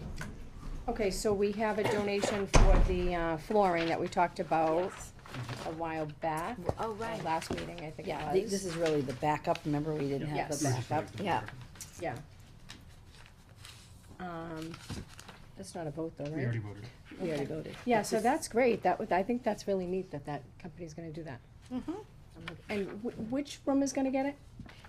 It's just off of the library, I think, on the second, Second floor or the second or third third floor? floor. It's one of the, It's a special ed rooms. Oh, okay. Yeah. Good. Yeah. Just off the stairwell. Okay, at home school. We have a donation from the PTA with flags and banners. That was great. I'm Yeah. glad that Jack reached out for that, and I'm glad that the PTA Yeah. agreed to, cover that, cause that's gonna look really good. I Yeah. think those banners on the poles, that's Yeah. neat. Yeah. So again, the PTA. Dan is very, Yeah, he's all very, about spirit, and I the think the spirit, kids love that. branding. Yeah. Yes, well, I like and, that. there are two PTA reps that go to all the staff meetings Yeah. at the middle high Oh, school, yeah. which they're trying to kind of connect and bond with the teachers. And because historically. Interesting. Why before though, when the school committee asked to go to one, it was like a big deal? Cause you have a different role. Okay. Well, and I Because think, they're giving the money and. Well, I think, I mean, they're at the faculty meetings really only to, you know, I don't say drum up business, but to, you know, convince them that, you know, there's money. You know, if there's things you are doing that meet the, well, in the you big, know. in the big picture, the idea is that our PTA is a district-wide PTA. Yes. Minus the preschool. Right. And historically, I think Yeah. the impression is that Pembroke Elementary. gets everything, Mhm. which isn't really the case. But also now, teachers are asking for specific Yes. things, so, which is Yeah, good, that's great. you know, so. Well, I think before, I know when I was on the executive board, it was always more, we just dealt directly with the principal, and then the principal would be the one to funnel it down to the teachers. Right. So, it's good that the teachers Yeah. are, you know, Kind of a direct line. yeah, are able to Yes. go directly if they have, you know, a want. That's great. Right. And I know, kind of encouraging the teachers to get involved, volunteering if they can, become a member of the PTA. The PTA is, if you become a member, they're drumming up some discounts around town. So if you have your member card, you can get, I forget the exact places. One of them is that spin studio. Oh, that's cool. Euphoria. Right. Flatbread? No, it wasn't flatbreads, but I think there's definitely 3 on the list so far. Nice. But if you show your Yeah. card, so. I know, There's a I think on T- Monday, Dan has 2 other donations that the PTA is making. And for example, one of them is $1,000 toward the Quebec trip. Oh, Which, neat. so again, going to those meetings is making a difference, cause it Oh, wouldn't that's have nice. never occurred to Mary Right. to ask ask for for that, that. for that money. But they've said, no, we wanna support trips, so, That's great. so that's, I know, and Dan said he had something else that the PTA Well, I was think doing. once the, the you know, other I'm one sure like the parents of the Quebec trip, then we'll see that and then we'll be like, wow, so the PTA does still exist beyond, you Yeah. know, elementary. Yeah. You know? I mean, they've always had a presence, but I think what happens when you go from elementary to the middle high school is there's so many other things too, like between sports, But, you know, you know, it's and, funny and you do tend to put because your energy into other things. I'm not sure if they do this or not, but sometimes districts will have certain PTA members dedicated to that school. So like, you know, Pembroke would have some PTA, the middle school would have PTA, and the high school, they would be the point person. Yeah, and that's what we they've got, always they've had. got 2 Yeah. people. Well, Yeah. like, the PTA members are that, Are but they I- still called like the directors, grade level Yes. directors? Okay. or- Right, yeah. but I Mhm. remember as a teacher being a rep going to, I remember when you were Yes. the president. Going to Going as a teacher, I was Yeah. a teacher rep at Right. a general meeting. Yeah, Oh, they that's don't, right. there aren't many teachers represented at the general meetings. And there really aren't that many general meetings. It's the structure's a little there's like different this 3 year. a year, right? Yeah. Yeah, 3 a year or something. Yeah, Right. I Well, think and we used to do we- them monthly. The E-board meets more frequently, I The think, e-board Yeah, meets I'm once a sure. month, and the but directors. we're having discussion about, some different ways to do the general sessions Yeah. and to make people feel more included Included. in what's going on, Yeah. et cetera, et cetera. So- Yeah, well, good, cause I know that there has been some feedback that I've shared with Aaron about that. And it's interesting because it's about perception, right? Their perception is that it's more inclusive than it's ever been. But other people are feeling like, well, if I'm not a director or, you know, then I'm out of the loop. I think what it's always been though, with my experience is, if you are gonna take on something, you know, if you're gonna chair an event or something, you're gonna bring in your own, you know, you're gonna go out to your friends. And then Right. that's when people start to say, oh, well, Oh, she's Scanning chairing it cookie, and that's right. everyone there, but it's just because that's who you're gonna go to. and Yeah. It's so natural to. you know, Yeah. So, I love the way the PTA is moving in the direction that it's moving. I think that's great, that Quebec trip is really great. Yeah. I think that's Well, a and- step in the right direction with the middle high school. When we have some really good marketing Mhm. folks on the board, so Yes. in terms, in social media and everything, marketing, Yeah. different things that are going on, so. Yeah, that's Yeah. great. But these, donations of the Thank flags you, and Cheryl, banners are for all the great. work you do on that, you know, it's very helpful. I have a small role, but. Well, but, you know, many No hands role is make that light small. work, You do, right? That's right. So thank you to the PTA for this donation. I'll make a motion to approve it. Quick- Um, I have a quick. It's a math question. A I'm what? sorry, I was interrupting you. Oh, Math The question. total cost is just for the flags, not for the shipping.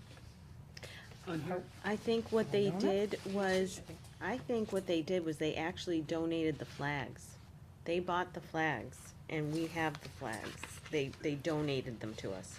So the physical, flag. so they're not donating money, they're donating physical flag. flags. Right, because they had met with Dan and decided on what he wanted. So they ordered them. Yeah, cause it's And a then they donation paid, of a and then flag. when they got the flags, they're giving them to Dan.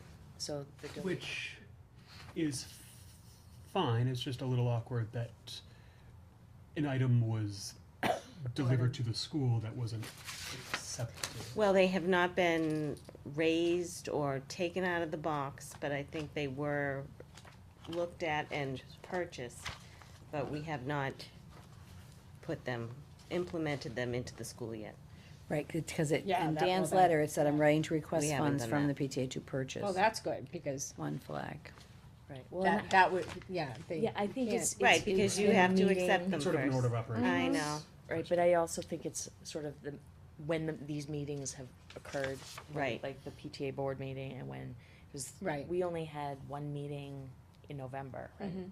And then, so I think that's sort of. kind of why that happened that way, yeah. I can see how the discussion would go with Dan and them, like seeing the, you know, the type of banner that they want, or the flag and things like that. My thing would be if they were put up, and then, That. you know, I mean, I don't, Right.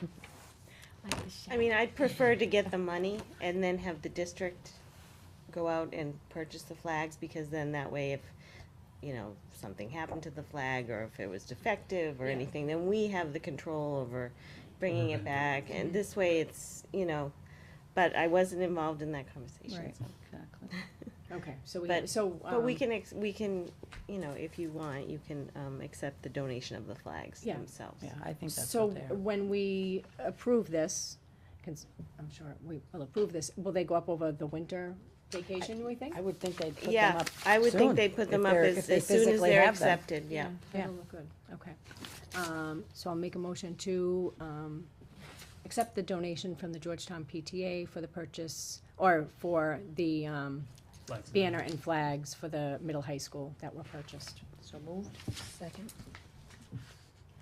All in favor? Aye. Aye. That's really nice. Again, thank you, PTA. A magnetic wall map, that was neat. I saw that. It was. That was from Mr. Drury? Yes. Yes. Very He said that they had it in their office. And So- then they decided that they were gonna make a change, and so he said, thought about, be a good thing for a school. It's magnetic, large. apparently. Yeah, it's large. And, I emailed, Rick Hastings and said, we'll give you the guys the first dibs, if you think you can use it in your department. Otherwise, I would've gone to Margaret and said, maybe for your library or something. And, Rick said, oh, we'll happily take it. Oh, good. So Yeah. where's he gonna put it? I'm not sure, but he said we'll happily take it. Looks- and it we'll looks find a re- place for Very it. large when you Yes. consider, you see the, Yes, so kind of puts it in perspective as to how big it is. yes, it is big. So thank you to We'll figure it Mr. out. Journey for thinking of us. Make a motion to accept the donation of a magnetic wall map of the United States. So moved. Second. All in favor? Aye. Thank you.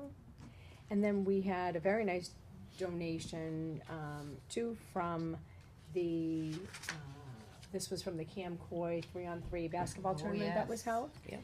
So that was a very nice donation that Pete Lucido, provided us with, that will give the varsity boys basketball team new uniforms, and then $500 will be used to the varsity girls team, so then the varsity uniforms from last year, which were in good shape, will go down to JV, which is a great way Girls wore for their doing this uniforms cyclical. last night, they looked really Yeah, nice. they looked really good. Oh, good. Yeah. Really haven't nice. seen the So boys. droopy. What are the boys? The- What? They weren't so The droopy. boys, so the way the boys was working, cause I talked to Ryan about this, is they got new varsity, new, freshmen, and new middle school, and the JVs are Got the getting the varsity. varsities. Right, which, again, weren't in bad shape, they were good. No. So, if they've already bought them, is that we're just replacing the money that was used to buy them? Say that again, I'm sorry. Well, so it sounds like they were already wearing them. We haven't The accepted ones I saw donation. were wearing them. So, how is that working? How did, how did we pay for those? I believe that You took the money from the athletic? basketball fundraiser, the basketball had money in their Right, fundraising. there was no budget funds for this. Yeah, it was used from the fundraising money, which is in the athletic revolving, Okay, so but then it now was- we'll just use these checks. To go That- back refund. in. Refund. This isn't, this isn't, Back this is in. an offset, this Yeah. is an offset to. Yeah. Okay. That's the way I Um, interpret it. Huh? That's the way I interpreted Yes. it. They You had are correct. fundraising money. So I'll make a motion to accept the donation from the Camcoy Tournament Committee for $1,960 to be used for uniforms for the Georgetown Middle High School boys basketball program and $500 to be used for uniforms for the Georgetown Middle High School girls basketball program. So moved. All in favor? Aye. That's great. That was Thank so you. needed, we. Oh, yeah, we- definitely. See the girls' uniforms last year?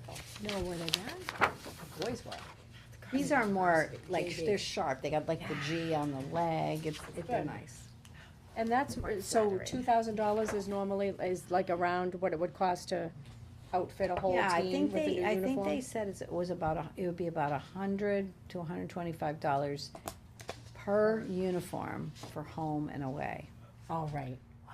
So why don't they just do like the travel team does and get the one uniform that has the reversible? Yeah. You know, I like think the, they did last year. Is that snow? so it's one shirt, and when Yeah. you're home, you're like blue, and then Oh. when you're away, Oh, you just. I didn't flip know they it made such a over. thing as reversible. I don't know, maybe they did do that, I didn't know they That's what did. travel always did, we only had one I think there were jersey. 2 shirts that I saw. Yeah. Yeah, I mean, I didn't know they did that reversible thing. That actually makes Maybe sense. they're save more more money. expensive. That It does sounds buy a like box. maybe it Maybe might they're be more expensive, I don't know. We talked about that. Yeah, I don't know. I don't know. I am going to forego subcommittee reports until Monday, because it is late. We've been here for a while, if that's okay with everybody. did the governance subcommittee report. Oh, yeah, there you go. Okay, so I don't have anything else unless somebody wants to bring up anything that we talked about? No. Okay. You did pretty well, that's a long agenda. Yeah, we will be meeting again on Monday, the 17th, and that will be televised as well. Will be, right? I believe so. It's on the second floor. Oh, Second floor, but Oh, but Then so it it won't would be be live. It's delayed Yep. till. Okay, that's good to know, because I would have come up. Yeah, no, because I believe will the, still- Selectmen. selectmen have a Selectmen, meeting on okay. Monday. And 6:30. 6:30, yes. Great. Okay, so I will make a motion to adjourn the meeting at 9:25. We don't need to have an executive session, which is great, so we'll be going home after that. Second. Great, all in favor? Aye. Aye. Great, thank you, good night.